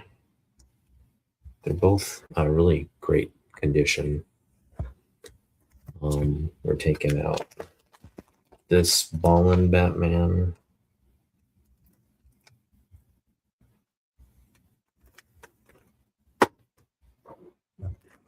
Ballin Batman.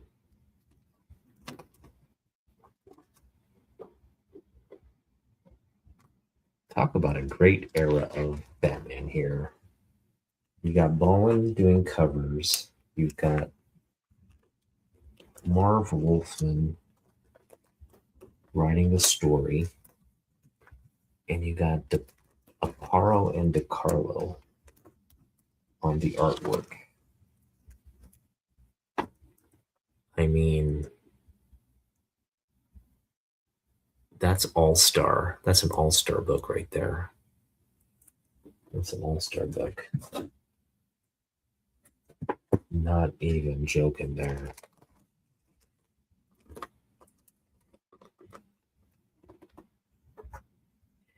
All right, so some beautiful books here. Beautiful Batman books.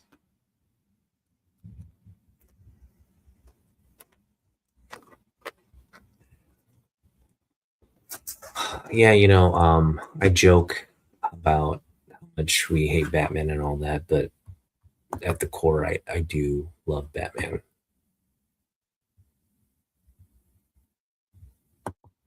Ooh, that's not fun. Well, hopefully the car starts and you stay warm. I know it's cold for a lot of the country right now, so everybody's staying warm with these books.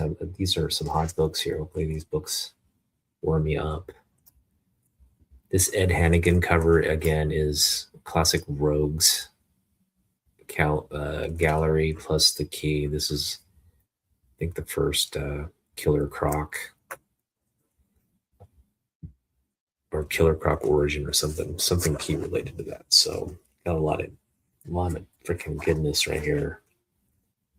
Just to give you a sample of what we're keeping. This is the sample of what we're keeping. Yes. Wolfman, Aparo, DiCarlo. Man, you can't get any better than that. With the Brian Ballin cover on top. Keep all that. That's good stuff right there. All right. Well, here's where it starts. We start separating. Man, we really starts getting interesting. Starts getting interesting from this point on. All right. So we get a second print. First Court of the Owls. Beautiful Greg Capullo cover here.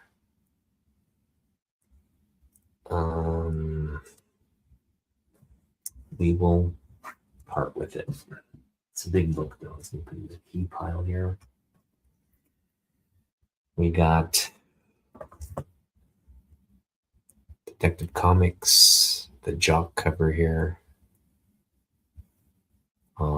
This is the last, I believe this is the last issue for the volume 1 run. How do you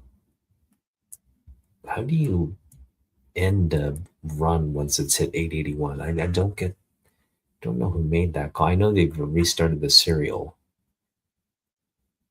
but they should have just kept it going.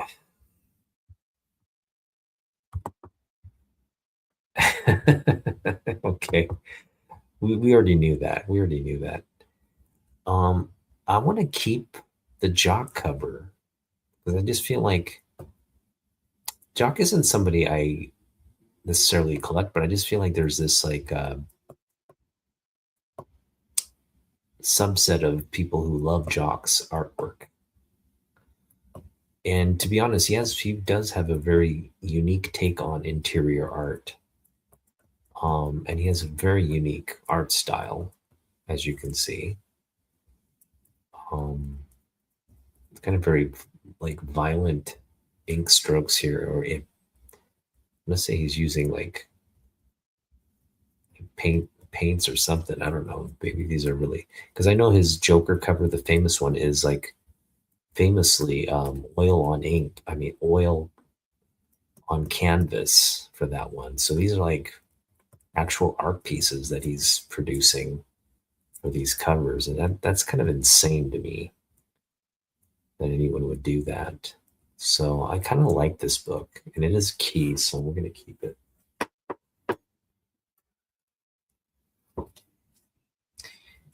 Another key here. A lot of these are just keys. I think this is first appearance of one of the Wayne kids or whatever. We got a reprint. I like this cover here, even though it's $1 book. That's just a cool book to have outside of the original, which I have, the first print. This here, I gotta keep it. I'm sorry. I gotta keep stuff like that, even though it's $1 book. All right, this is where it gets tough. All right, this is where it gets where we're now. I'm not a fan of. Let me rephrase that. I'm gonna turn on the heat as well. It's getting cold again.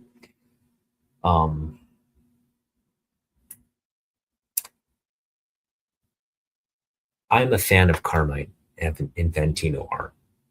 I'm a fan, but Carmine Infantino is kind of in the same category as like um, he's kind of in the tertiary, like not primary, and not really like outside of my primary list.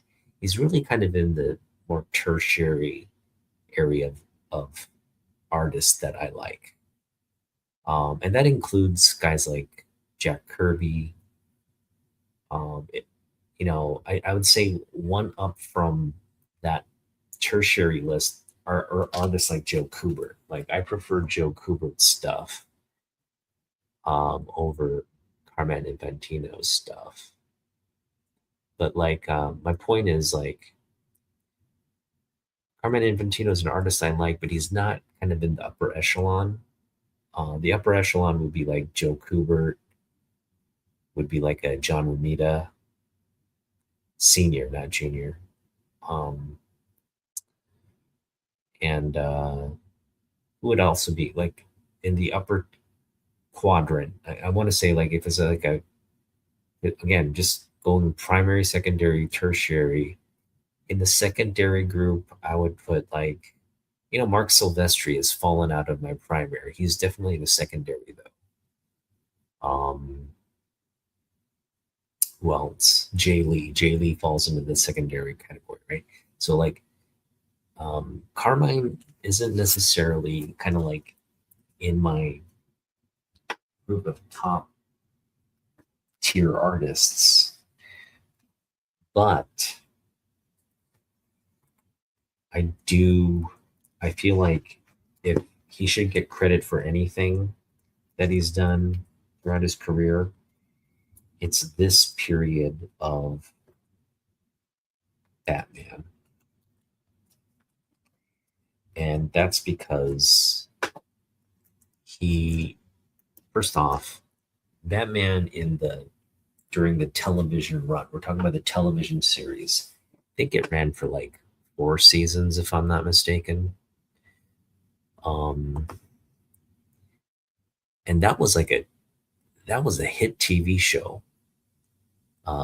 First off, it was in color. Like it was one of the first television series that was in color, right? In Technicolor. Um, and you had Batman. You had freaking Batman and Robin, Commissioner Gordon, Catwoman, Riddler, Joker, Penguin. Uh, you had Batgirl, Barbara Gordon. I mean, you had Bruce Lee as Kato and the Green Hornet, right? It was just an incredible series. And for those of you that obviously older will remember this series because it was rerunning throughout you know our days as kids. Um, right? Kubert, Kubert, man, he could have done more than just comic books. Kubert could have been a great artist. And all right, all right, Ron, these books will probably come to you. Um, but I am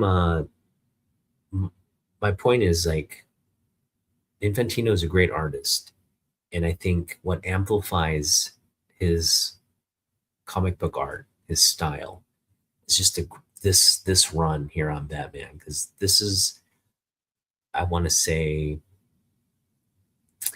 we had a resurgence of Batman's popularity in the late 80s with the Keaton movie, with the great stories and comic books that were coming out, a lot of graphic novels. You got The Dark Knight Returns, you got Batman Year One, you've got Batman Year Two, Year Three, you've got uh, The Killing Joke, um, Batman versus Predator, Batman versus Grendel. I mean, you just had just this plethora of Batman stories coming out. Um, and that was kind of like a renaissance era for Batman. But I figure like this was the first time Batman really was like culturally at its popularity peak. We're talking about the 60s run of comic books where Infantino is the primary artist defining the look and style of the book. Very pop art 60s type colors and artwork here, but also again a period where Batman was just a lot of fun, on TV and kind of had this very like kind of hokey detective uh, style. it didn't have any nuances of trauma and darkness during this run, right? It was just kind of like a guy in a bat costume running around with his boy pal. So again, great era here, and I'm going to keep this book. I'm keeping this book. So that's that. These other ones, Ron, it sounds like you're interested, right? Detective 347. I don't think any of this one's key, but it's really tattered. 365. And again, I don't imagine I'd get a lot. The guy's gonna mention, hey, these are great books, but they're all low grade. They're not gonna be worth much. I would tend to agree with that. I don't think these are obviously classic books here that we're dealing with. It's a classic era of books. Let me just look up this one just to kind of just for an example here. These are probably gonna be like $5 books that they could resell for, right? So Detective 3 360. Now they're five. These aren't very valuable books, but they should be. Is kind of my point. Oh, this one's actually in a high grade is 85 bucks. Low is $8. Okay, there you go. So, like an $8 book, again, $5 to $8 right there in this crappy grade, probably. See it selling for 5. You just got some great Infantino covers. I mean, look at this. Hello, Police Commissioner Gordon. Yes, Batman and Robin will be right over. DOA, dead on arrival. If you think this stands for the Cape Crusader, get set for a surprise when you read the last panel of this story, Case of the Abbreviated Batman. Um, or this one here. This is great. Good evening, world. This is Williams S. Williams. My guests are Batman and Robin, Bruce Wayne and Dick Grayson. They are going to reveal something tonight that will electrify you. Get ready for a shock. Puzzles and double identities. Bruce Wayne unmasks Batman? Huh? You know, um, so just all around good stuff here. Um,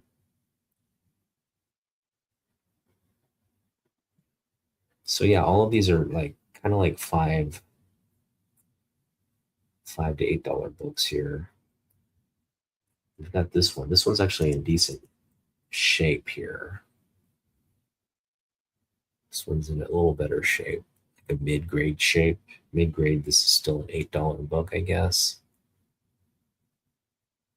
Look how great that cover is, though. Hurry, Batman, get me out of this box. Get me out of this hot box before I. Sorry, Robin. You'll have to work out your own escape. I've got to go after those crooks. It's like they stole money and he's going after them for money while his partner's dying. What a jerk. What a jerk, Bruce. I know. I know. All right. Okay. We've got the night Batman destroyed Gotham City. This is a key one. No, it's not a key one. This is a great one, though. Footprints leading up the wall, ending in the middle of the ceiling. The getaway genius gave us the slip again, but how? Nice pink cover there, right? These really bright kind of primary.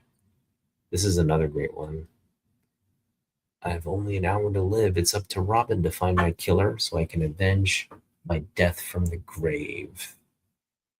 And Batman has this like cursive penmanship there.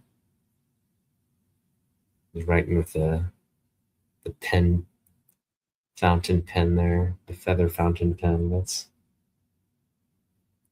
These just throwbacks are just really cool. And then we've got this puzzle book. This is a cool one. This is in rough shape though. See all the creasing there. And we've got this 368, some staining there. So again, all of these are just really fantastic books. And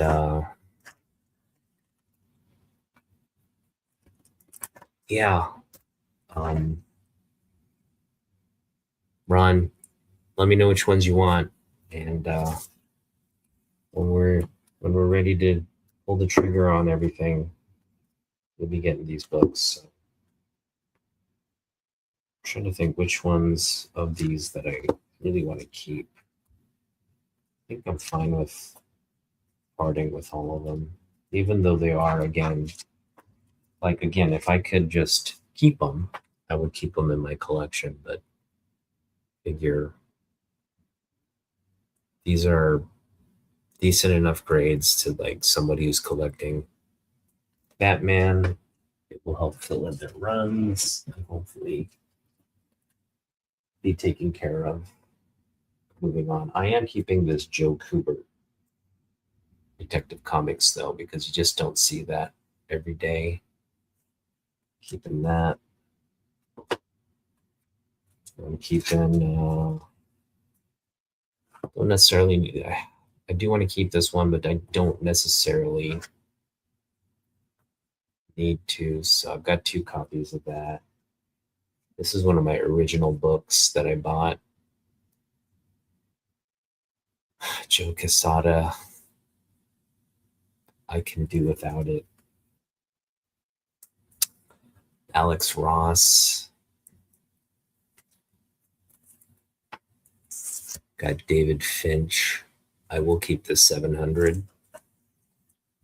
And I'll keep this Alfred cover as well. That one we can do without.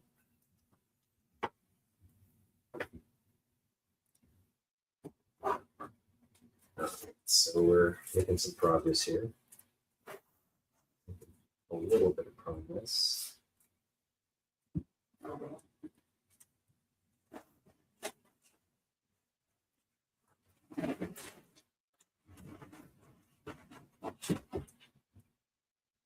All right, so we got more books here.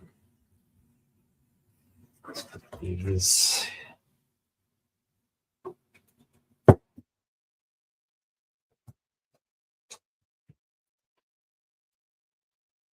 Detective Comics 700. Oh, yeah, we can do without this one. This is a key book, though.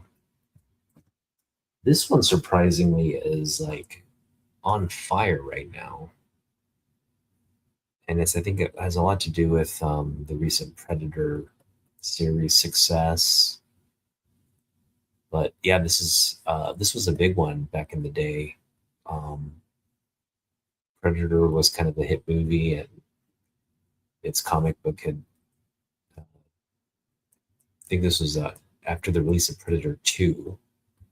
Its comic book was on the heels of the success of the second sequel, and I got this on for 50 cents. But look at its grade, and it's a keeper.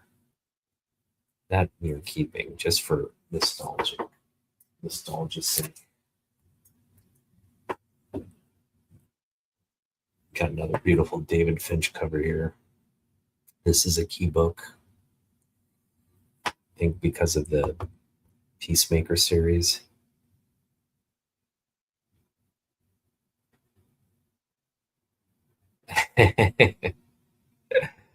Yeah, right? You guys should be in the sun, relaxing.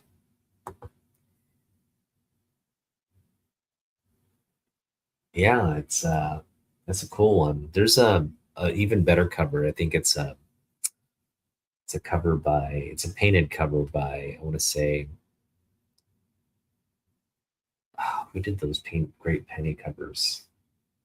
Get the name, but it's like a wrap. It's like a two-part connecting cover.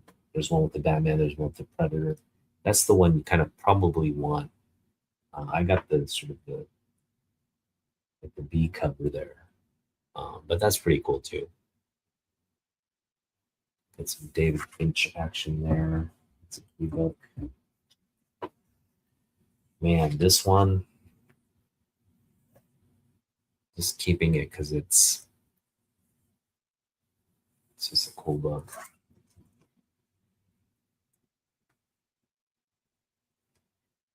I mean, you just saw the Superman movie. I think they're, James Gunn is in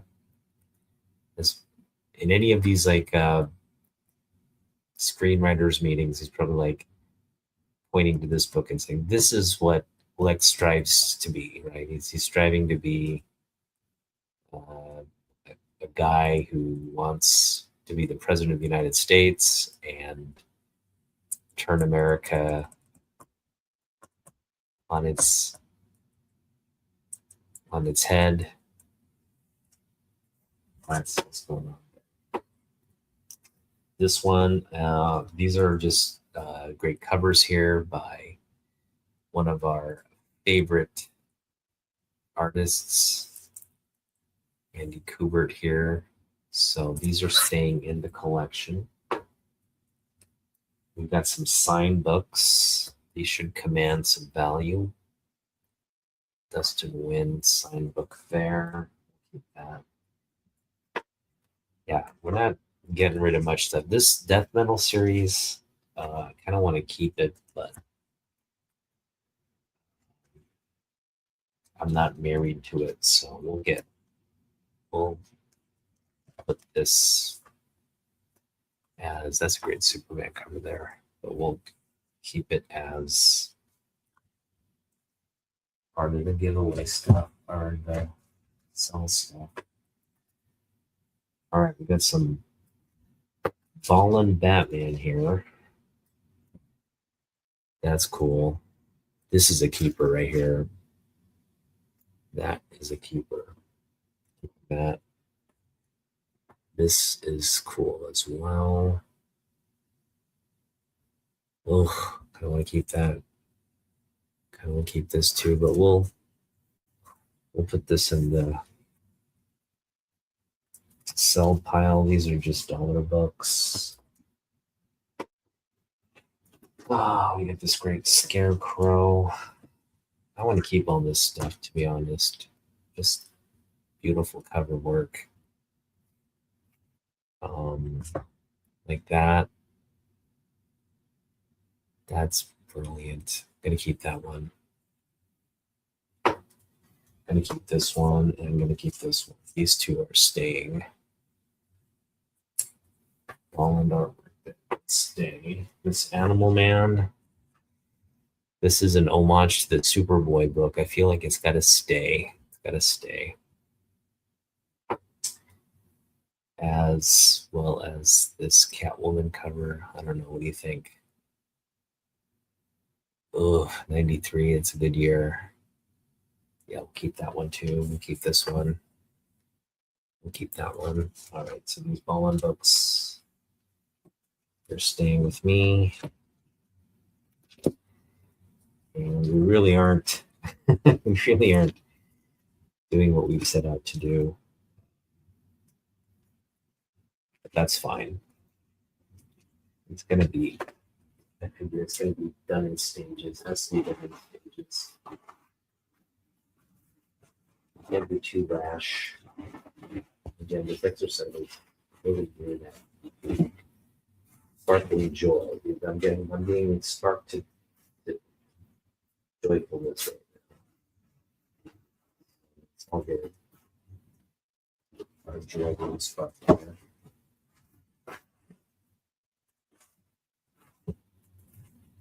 All right, this one is a keeper here. In fact, we got two copies. Guess we don't have to keep both, but that is a keeper right there. I am going to keep both because I feel like this is like one of those covers that, yeah, I'm going to keep both. Such a good cover. Keeping this Kubert Hitler cover here, keeping that one. Got that dollar bin. Can you believe that? I guess this one you can kind of do without. It is a great cover there, though. And I'm gonna keep it. I gotta keep something. Well, this is from July 2000. It's a 395 book. Why?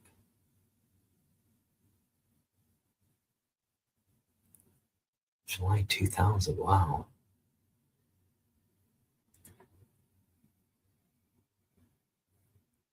I gotta keep it. It's just such a great. This one too. That is as good as a cover as it gets. It's a Superman Flash Ridge. That's normal. Some Dan Mora goodness. Ugh, that's a hard one right there. Look at that Wonder Woman. My goodness. For now, it's gonna keep it. Keep it. Green Arrow #1. I've been waiting for Green Arrow to pop for so long. But I'm gonna have to say bye to this one. It is a key book. Man, I kind of want to keep this one too. The Chinese Superman. Gotta keep Chinese Superman. This is Bernard Chang goodness too.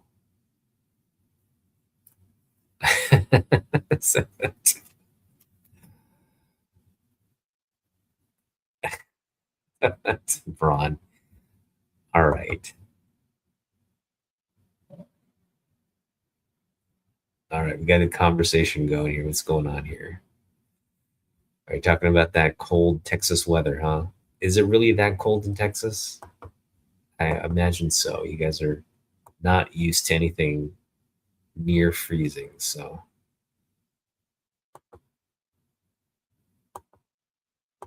it's 7 degrees here.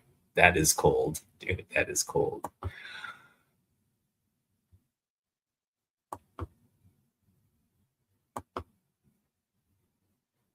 That is cold. 7 degrees. Yeah, guys, stay safe, man. That is nasty weather here. All right, see this one? This one we're keeping. This one is not going anywhere. Staying with me. All right, we got some Green Lantern keys here. I figure the death of Sinestro is a big one. So I am not getting rid of this one. I'm going to keep that one. This one is, I think, the first. One of these is the first. Oh, man, look at that. It's a great cover right there. Yikes. So these are key books. This is, I think, the first Sinestro core book, first team yellow lantern cover, a team cover, or team full appearance or something like that. I don't know.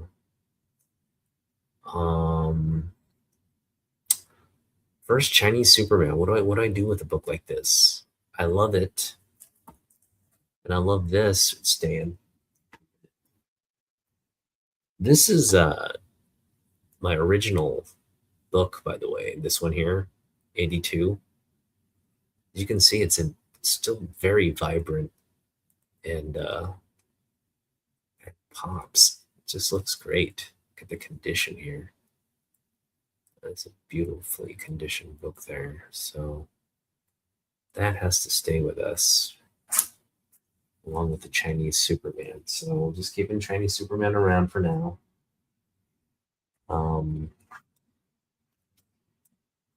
He's about truth, justice, and the Chinese way, I guess.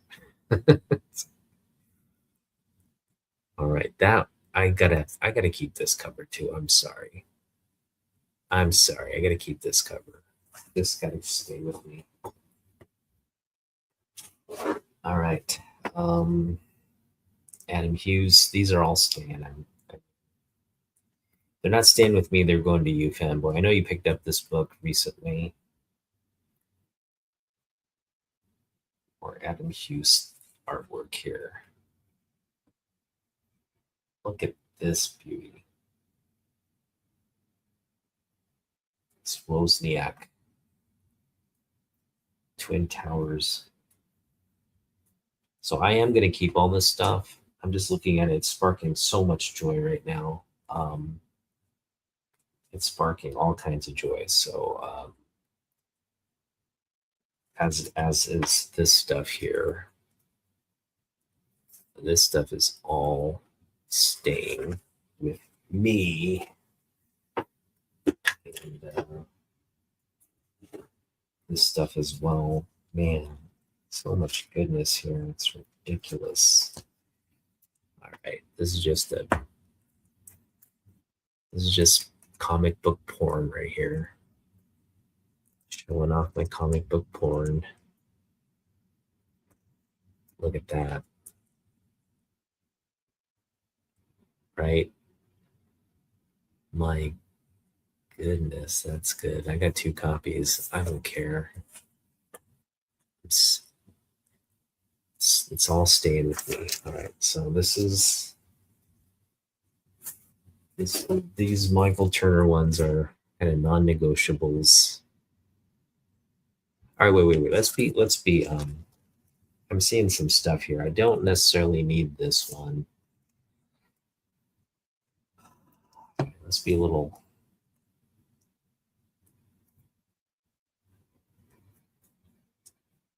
Guess I don't need this one either. Or do I? That looks to be Deathstroke.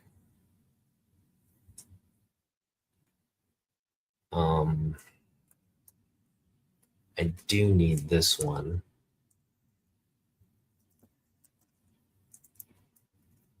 And I just want to, I need the number 1. I don't need this Robin one, I guess. I do need that. This one. Let's see what's on the back of this one, though.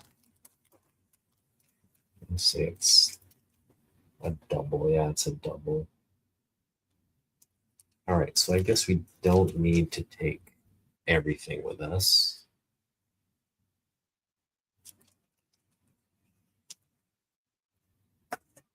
Right. We will part ways with this one.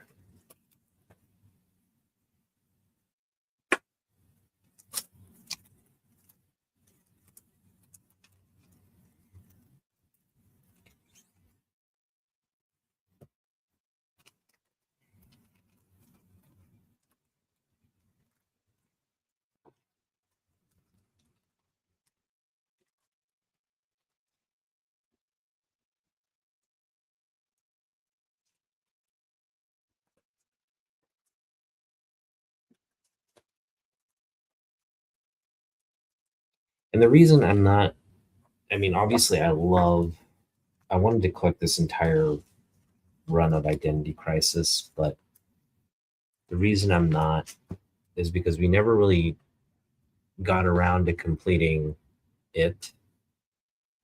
Right? It's like 12 issues, eight issues or something like that.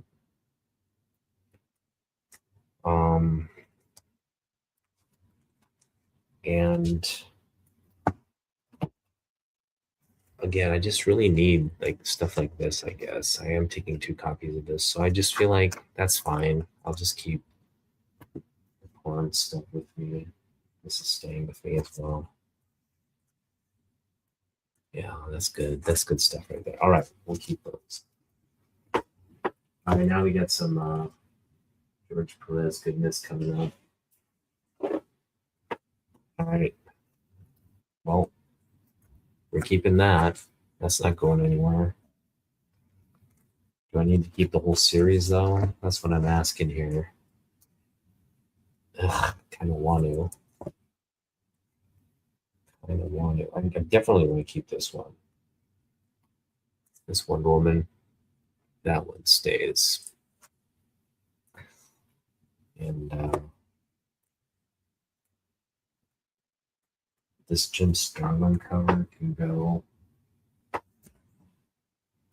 These Perez Justice League books, man, that's great stuff right there. This JLA. First appearance of the All-Star Squadron. I feel like that needs to stay. All right. I think we can do without these. These are like mostly dollar bin books. This one's a bigger key, I think. Pretty cool Jim Starlin cover, let's say. These are keys. We'll keep them in the key pile. Feels wrong to be saying bye to these books, but figure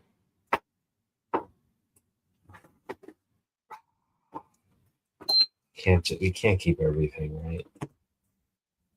Another beautiful George Perez cover. Another one. Man, got this for $1. All right, this one I'm keeping. This one we're keeping. Got to keep some George Perez stuff. That's a keeper right there. This one is another keeper. And this is one of those rare Neil Adams just storybooks. How often do you see like just him writing the story? The cover art is, I believe this is I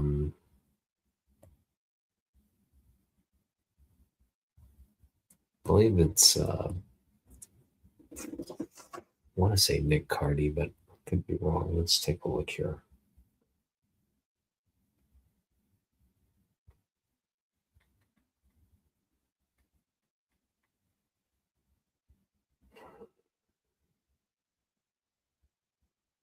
These early Teen Titans you gotta keep.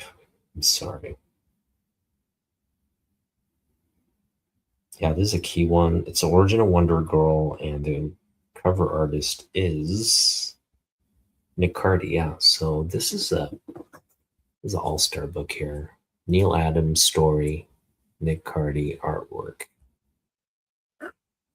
That's not going anywhere. This is a keeper here.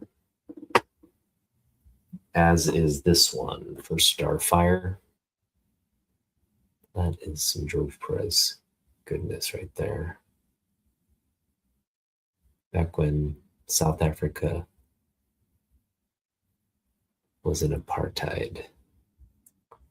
Oh yeah, that's good stuff right there. All right, we got some Teen Titans stuff. These are all probably staying with me. Because they're key. They're just great covers there. Gonna keep all that stuff there.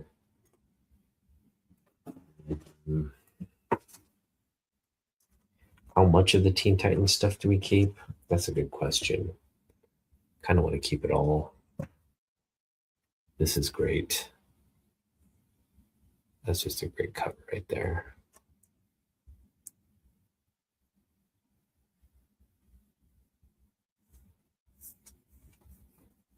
Keep that one. This is a keeper. This is the first cover appearance of Deathstroke. That's a keeper. These other ones, I guess we can kind of part ways with. I got 2 of these for some reason. This is, I think, one of those Peacemaker keys. So, yeah, I guess we'll dump these in the sell bin. That is a key book right there. This is a key book as well. Not sure what's key about this one, but it's a key book. It's a key book. All right. Keep that one there. There we go. All these rest. Whew, we're filling up this box rather quickly here. This is a key because it's the return of Brother Blood, I believe.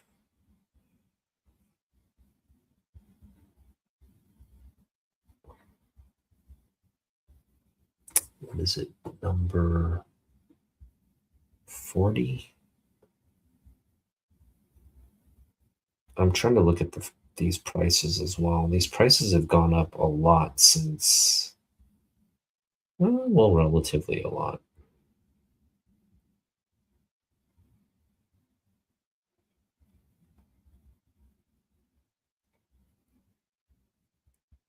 I figure these are still undervalued, in my opinion, but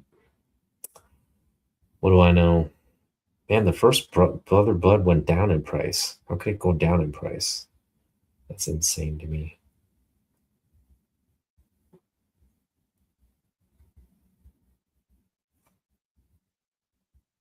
Also, this is the first appearance of Terra. That's a big book right there. All right, so we are keeping the first appearance of Terra. I'm sorry. This is the first appearance of Terra, who is really sort of the main antagonist of this run here. We got this one here is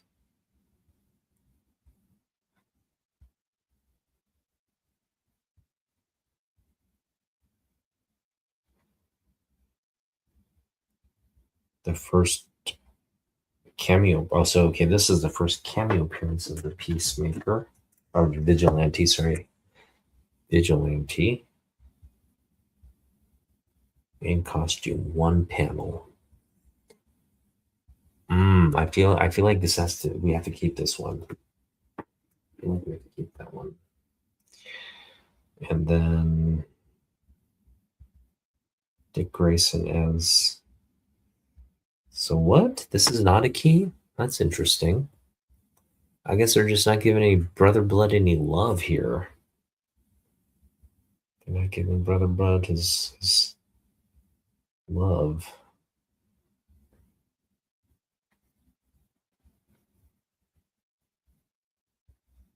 Is that what's going on here?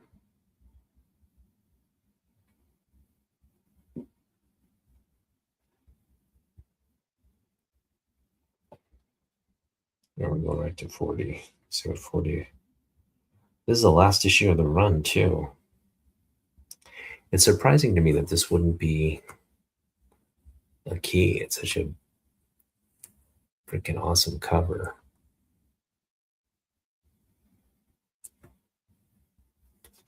All right, let's see if this has the poster. If this has the poster, we're keeping it. If it doesn't, we will part with it.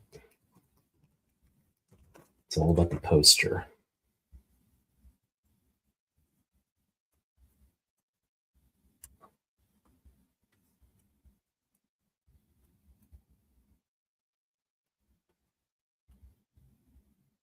Come on, poster. Give me the poster, please. It is without the poster. That blows, man. But I think I picked this up for 50 cents or something like that. So it doesn't surprise me that it would. I would probably have taken the poster out too. This is such a great book. Why is this not key? That's crazy to me. All right, well, funny that this is not a key book, but hey, I don't decide what keys are, I guess. So we're fine to part with this one. I just feel like I'm giving up a lot of stuff I don't want to give up here with the New Titans.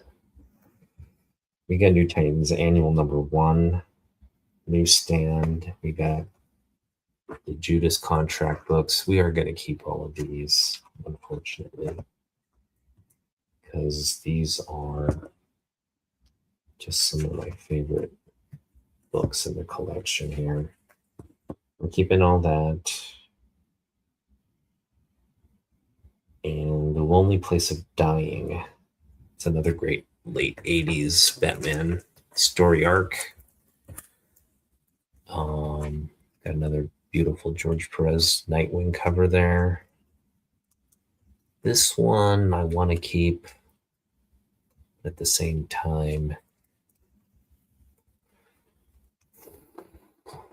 What to do.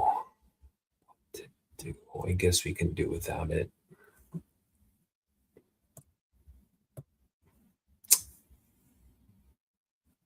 Should we keep it or should we? Man, that's good. That's tough. All right, let's keep that on the side for now. Just stare at it a little bit and see if it speaks to me. It is sparking joy, but my brain is telling me, man, you already got too many books here. You're not really downsizing anything at this point. I would be apt to agree.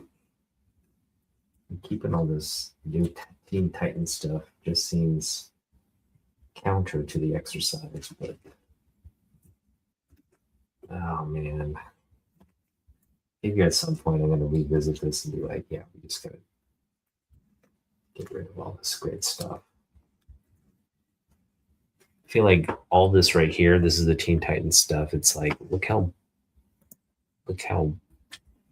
massive it is. It's such good stuff. I mean, you look, you know what I mean? You know what I mean, Gene? It's not going to do a Slim Jim. All right, here we go. We got just a few books left, and we'll be done. So we got some Mike Mignola goodness right here. That's a big book right there, the Rogues Gallery. I feel like I got to keep this one here, as well as this. We got the Watchmen on the reprint, which we will keep as well. Got some Jose Luis Garcia Lopez goodness with this venomized. This is the Bane Venom, not the Marvel Venom. Venomized Batman there. Danny O'Neill goodness right there. Jeez, that's, oh man, what to do. That one we're keeping. That's like, I love that cover right there. It's Ballin' Two-Face. How can you not like that? All right, so what were we talking about here? We're looking at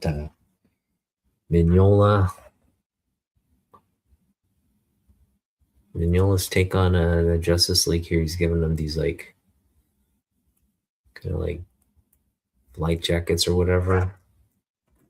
Then we got this cover here. So I figure since we'll be keeping the Rogues Gallery stuff, we'll take the Venom book out.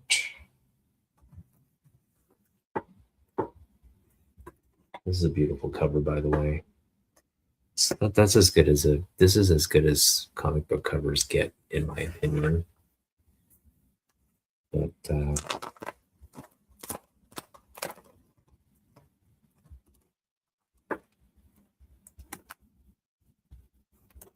if I could keep all this stuff, I'd keep it, but just gotta pare it down here.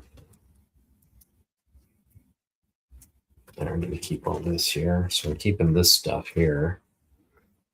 Keeping that. And we're gonna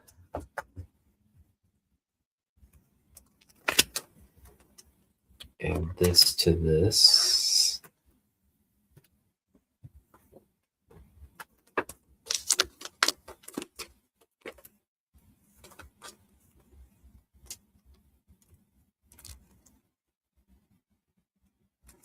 All right, before we do that, let's take a look at this. What we got on doing the interiors on this book? Yeah, not the best stuff here for the 90s.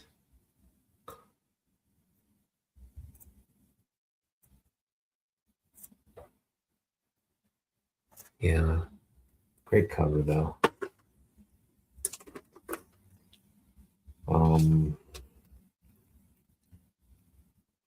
I know what you're thinking. Then why don't you open up the Venom book? I will. Don't worry. All right, so that's that. This Venom cover as well.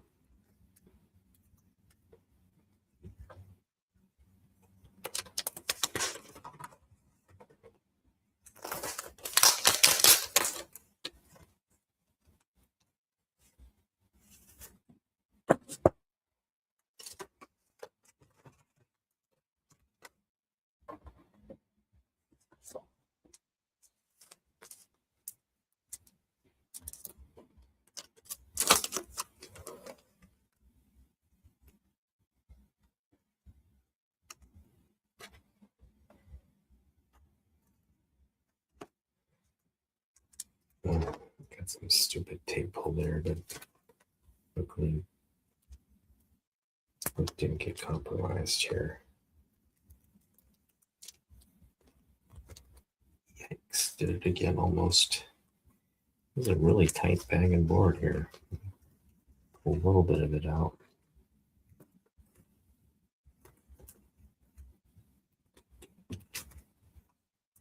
There we go. All right. Let's see here. Put it in here, I guess. All right, before I put it in, I promised I would show you.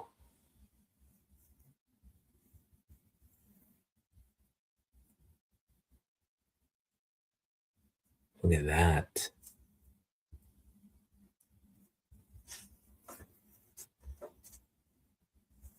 Val Kilmer action there. It's Jose Luis Garcia Lopez goodness right here.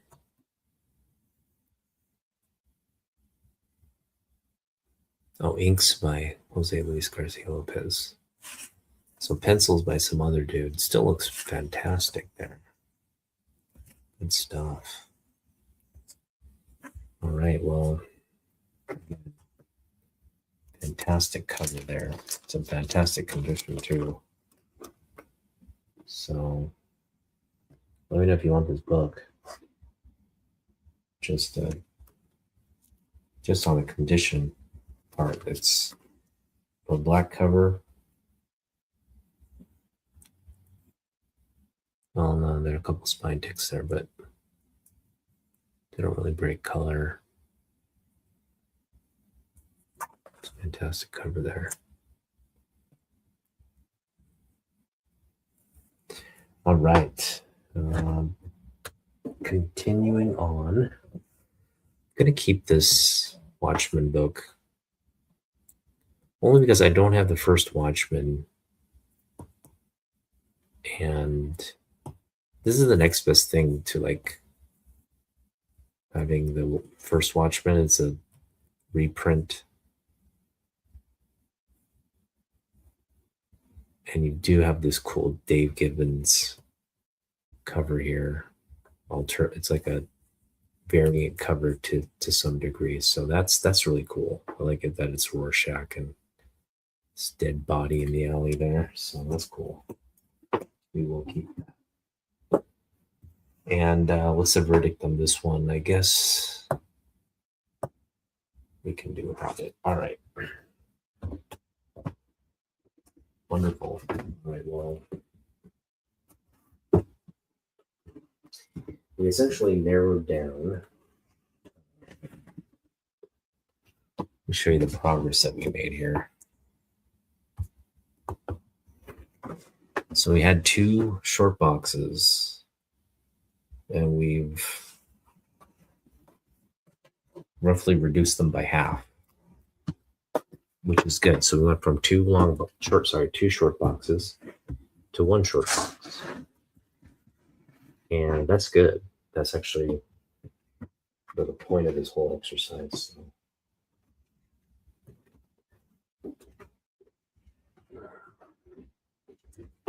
We are making good progress. Let me just take some things out here.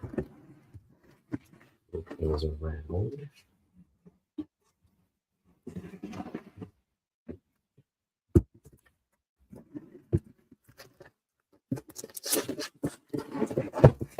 And we've got actually room to spare on a short box. Look at that. So potentially this could be the box we take back with us. Again, I think ultimately we'll have my collectibles are another issue, and my cards. My cards are small enough to where I can fit them in my bag some way somehow. It's really about the slabs and these top loaders, along with some of the figures I have. That's going to be the issue. I feel like we're making progress, so I'm gonna continue with another session of this because we're not done yet. And oh wait, no, I spoke too soon. We actually have. Well, it'll still fill. This will still fill a short box worth. I feel like this one here we can do without. So let's take the newsstand copy out this one.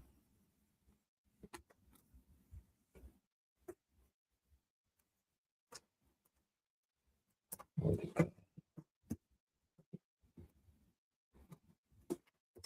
could put this one in here. Better bag and board. I love this book so much. It's like one of my favorite covers of all time. It's such a good. Let me put that there. This one will.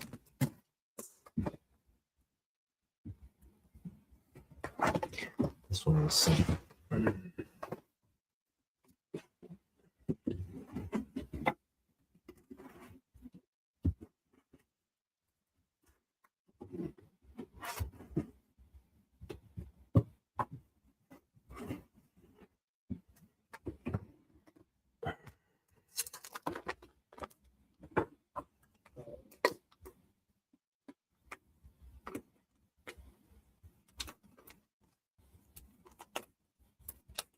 All right, sorry, I'm just focusing on stuff here.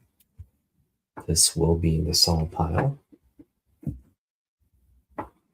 All right, what do we got here? We got a empty box of stuff now. We can put stuff in here. All right, so we've got a good cell box here now of stuff. And I'm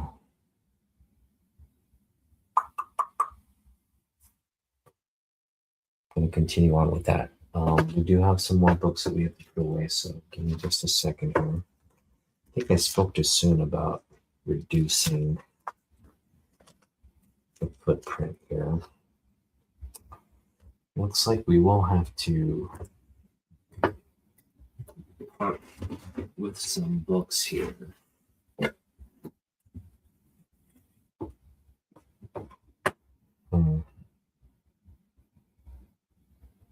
All right, that has a little bit of a condition issue there. We'll keep that one out. Keep this one.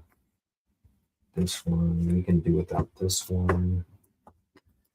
You want to keep that one. You want to keep that one. That one. That one for sure. That one for sure. This Dan Mora one. I guess we'll Guess we can do without the Dan Moral one.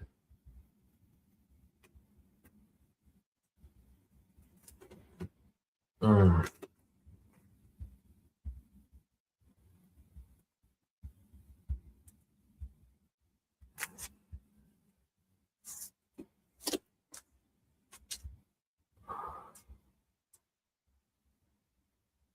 Yeah, I'm gonna keep the Agent Superman one.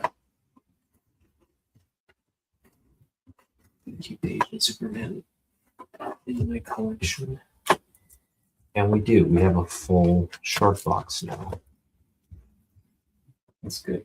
All right, so we made some progress. We went from roughly 2 short boxes to now roughly 1 short box.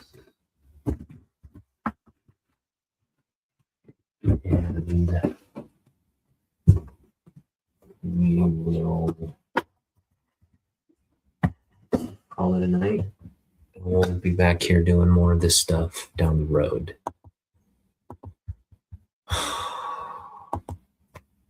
I am going to do Otaku Reads his comic tomorrow on Monday. So we'll see you back here 9 p.m. Pacific. Whoops. What did I just do? Batman Venom. All right. All right. That'll go to you, Ron. Let's see here. Boy, Ron chatted up a storm here. Okay, sorry, I was just so busy on my books here. Just totally ignored you guys here. Let's see here.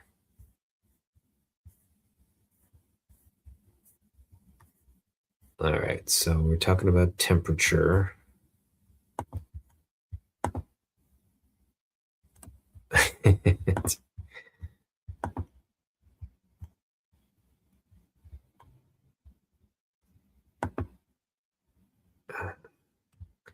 All right, so you're getting the Batman Venom one.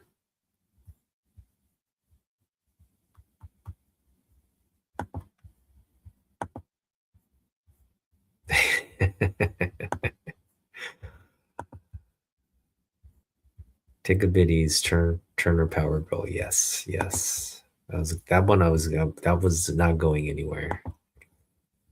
I don't care. It's a $1 book.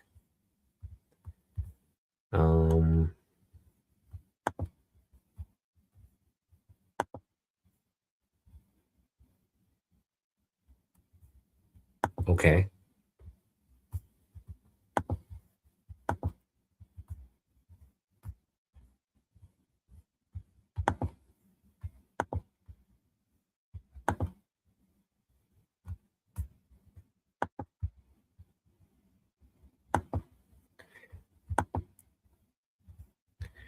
Ron, do you have a lot of the Teen Titans one? Do you have the whole Teen Titans run? I figure one of you guys probably does. I didn't mean to. I was just so focused on the exercise.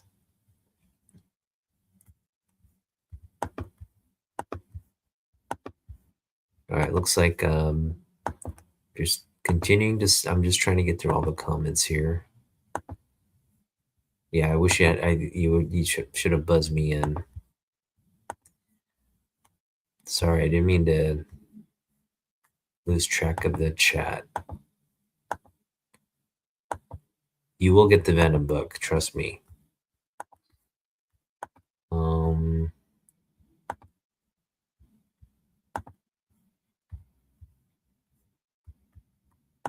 Champion, yes. Well, I just got through all the comments, and thanks for if you're still around. Let's chat now. I'm focused now. But yeah, we got more of this kind of stuff to do. Really at the initial stages of this, and I have most of my stuff cataloged right now. Great. Yeah, I have most of my stuff cataloged. And Ron, if you see anything that I put in the for sale box, let me know. Pull 'em. I know you wanted the Robin Detective Comics, right, and the Venom, so I'll I'll keep tabs of that. But yeah, just kind of message me some of the books that you want. I'll set them aside for you. Same goes for you, fanboy. If there's anything you see online, I know you want my Superman books, and I'm gonna try to do that. I really want. I think my Superman books are about.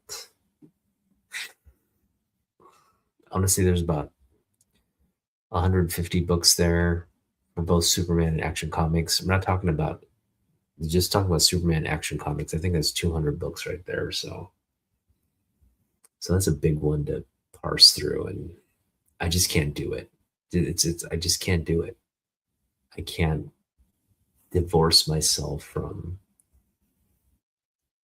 I mean, I guess if it's some beat up, I don't know. I just gotta. I do have to look through it because there are some books there that probably I.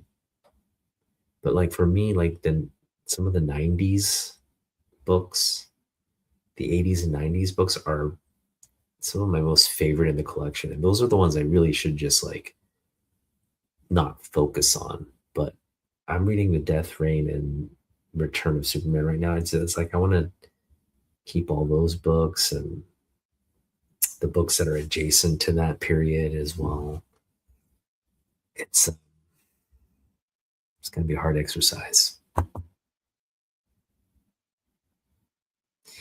Yeah, Ron, I figure like, you know,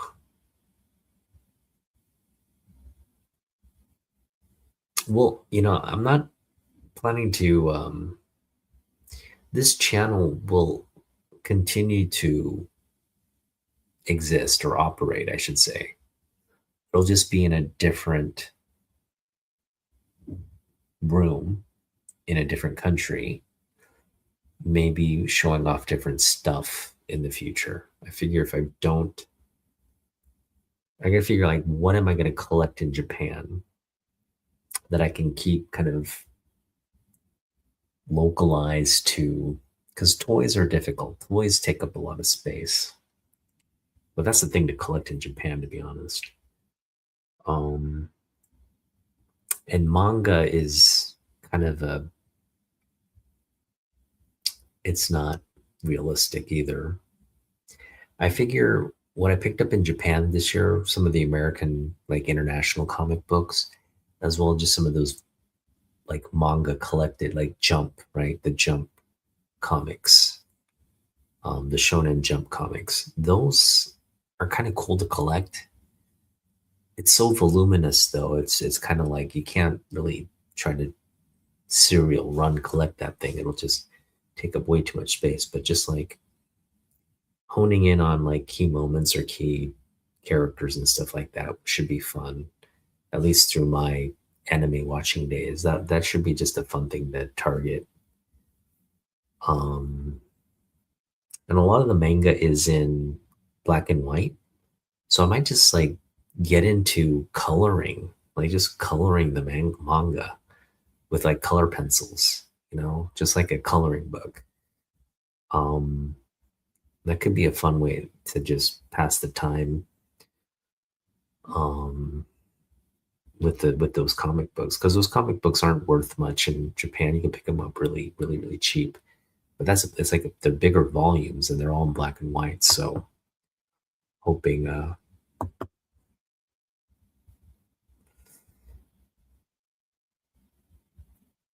oh really? Okay. That's interesting. Argentina would have been a fun place to move to, right? I guess it depends on where. If you're like close to the city or out in the countryside somewhere, but I would imagine you'd be somewhere near the beach. That would have probably been a fun trip.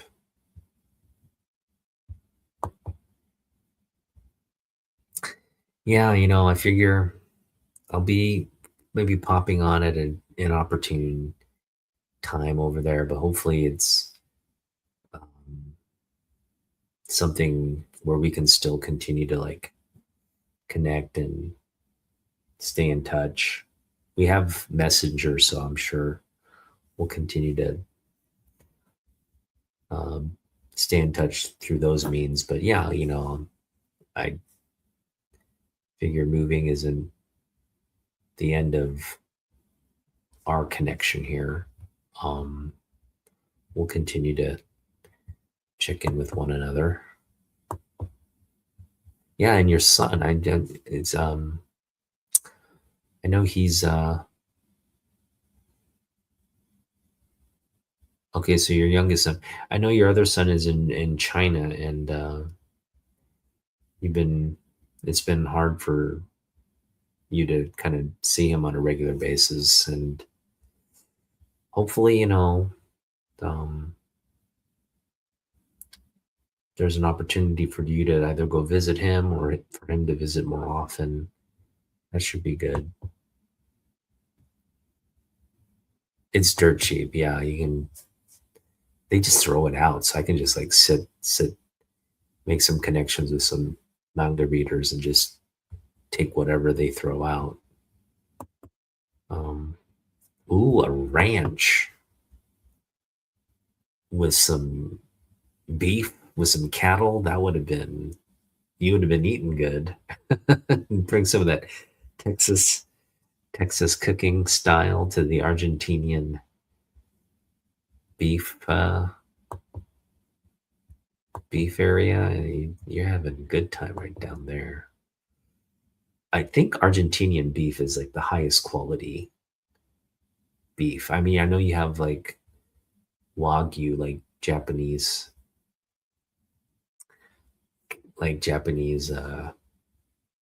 beef is top notch, but I think Argentinian is like right there too.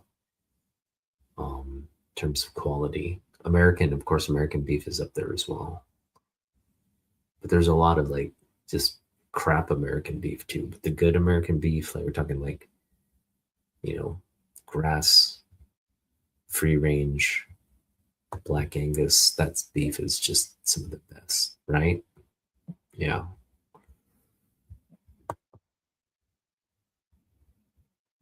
that's good. Yeah, that's good. Well, I'm glad he's doing well in China. That's really good. Um, I know at some point he may want to come back, and so hopefully there's an opportunity to transition back for him. But yeah, that's tough. If he's out there for good, that's it's definitely a challenge. I was in Asia for a very long time, almost 17 years. My parents did visit. I didn't visit as much. They visited me more than I visited here. Um, but now they're living back out there, so I think part of that is good because the fact that they kept coming to see me, they realized, oh, Korea's not so bad. It's not, you know, when they left, Korea was just a mess, but Korea's done well for itself economically, and it's very prosperous over there. So, my mom and dad still have all their friends out there. It is a more social, kind of well-connected area, a region, and definitely like with the efficiency of the public transportation there, you don't need a car. You can just walk or take a train to where you need to go. It's really, really, and you do a lot of walking, which is good for old age. If you're a senior citizen, just good to get out of the house and get your steps in, climb those stairs, and just be active. So I just feel like parents going back there, it's ultimately better for them because I feel like it'll help, extend their life expectancy, and um yeah, ultimately probably be good for my wife and I as well. um we'll see. um it definitely, toward the latter part of my wife and I, are when we're living together in Tokyo, we put on a lot of weight. It's because we were just eating constantly some of the best cuisine in Tokyo, drinking a lot, staying out late, drinking, eating, um, nights. And in fact, that's kind of what I fell back into. Although my friends this time around, we started drinking around, I want to say 7ish.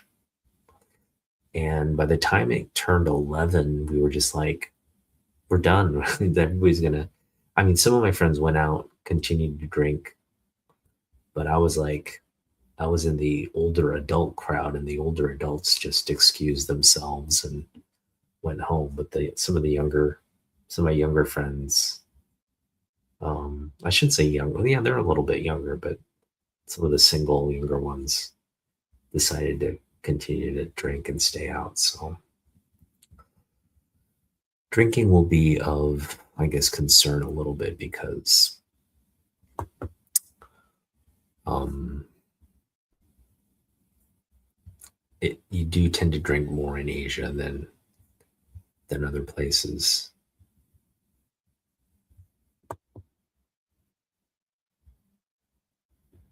That's nice.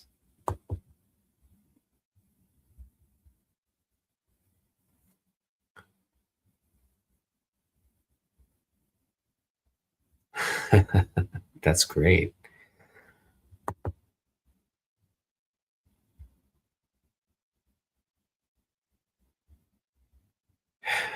Well, I guess not for you, but that's great for her.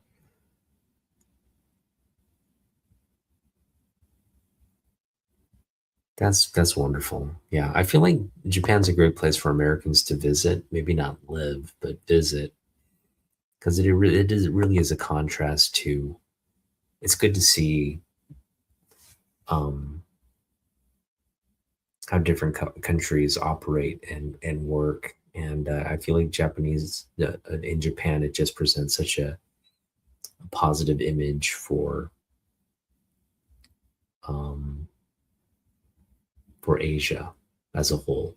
Not to say, like there are a lot of great places in Asia, Korea being one of them, Hong Kong being one of them, Shanghai being one of them, Bangkok being one of them. There's just a lot of great regions and places with great culture, great cuisine, great food. I forgot to mention Hanoi, Ho Chi Minh,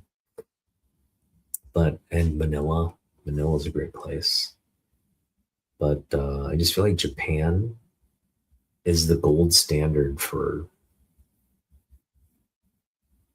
like a society or a city, even a mega city like Tokyo. Just there's no place quite like that. It's just on a different level, and it just works because you have like dedicated society there that they collectively strives for perfection or just has higher standards of what's acceptable, right? Approach to work, approach to professionalism. It's just on another level in Japan, and um, yeah, you can't really be too critical about what they do in Japan because it's it works, and it works like again, you could not get that kind of maintain that kind of efficiency in other countries. Now, the Chinese, it as you've seen a drastic turn in China. Like the Chinese are getting there, I think, in terms of efficiency. Like Shanghai went from like I just saw it transform in a series of like a few years, and I'm sure it's still transforming, but it went from kind of like, you know, kind of like dirty, dingy, a lot of people not following rules, like traffic rules being violated here and there. Like being a pedestrian was just a nightmare to like absolute structure, like people there's crosswalks, people obeying the crosswalks, people using subways in an orderly fashion. I don't know what happened in that 3 4 year span, but the officials there either got really really serious because I think Shanghai was hosting the World Expo there in 2010, if I'm not mistaken. They got really serious about like cleaning up everything. And in that 4 or 5 year development span, it went from like a crap of a city to like one of the most uh, technologically innovative development. Just skyrocketed. Just everything went from like kind of developing to like fully developed in in a span of 4 years. And so it was, well, 5 years. Yeah, I went into 2005 and then again in 2010, and it was like night and day. I just could not believe the transformation, and it's still ongoing, right? So, and now there's like electric cars. The it's I hear traffic in these mega cities in China now are like super quiet, and that's just again, I think that's taking even what the Japanese do to another level because you're taking all the people that live in these mega cities and you're now electrifying cars there. You got drones delivering food.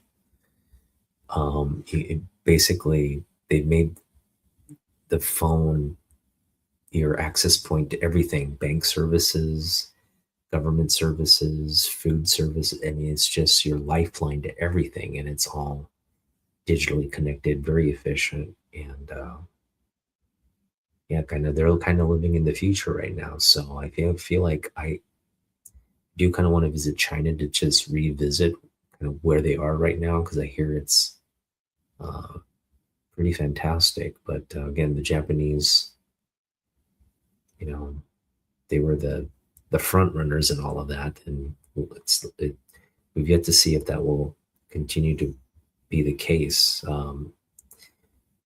moving forward.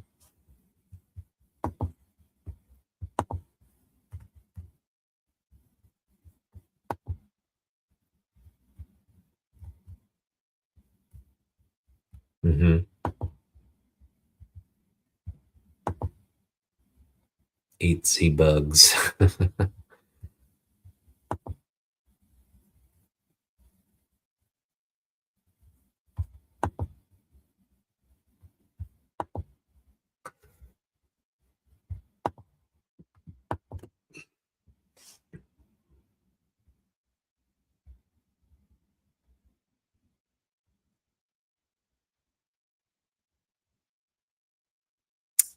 So you're pretty much snowed in. It sounds like a lot of people are snowed in. Hopefully, you have enough food and supplies to get you through. I know a lot of people are snowed in. I think someone in Ohio was mentioning that they're snowed in. New York as well, right? Parts of New York. That's tough. Yeah, we've had a relatively mild winter here in the Pacific Northwest. Um, it hit below freezing today. Like it's like 25 degrees Fahrenheit, but no snow. So it's just been cold. It's actually today during the day, it's like mostly sunny, partly cloudy kind of situation going on. No real precipitation, no snow, anything like that. So it's been relatively mild. All right, Ron. Well, thanks for hanging out.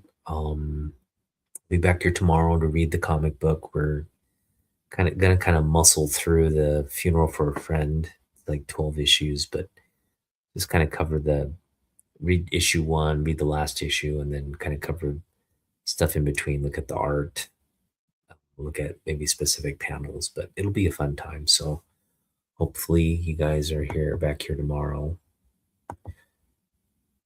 Yeah, Seattle. The passes are very snowy, but the lowlands here, it's pretty. Yeah, not tonight. We're gonna do it tomorrow, Monday. But yeah, we've been blessed with a relatively snowless winter, mild winter.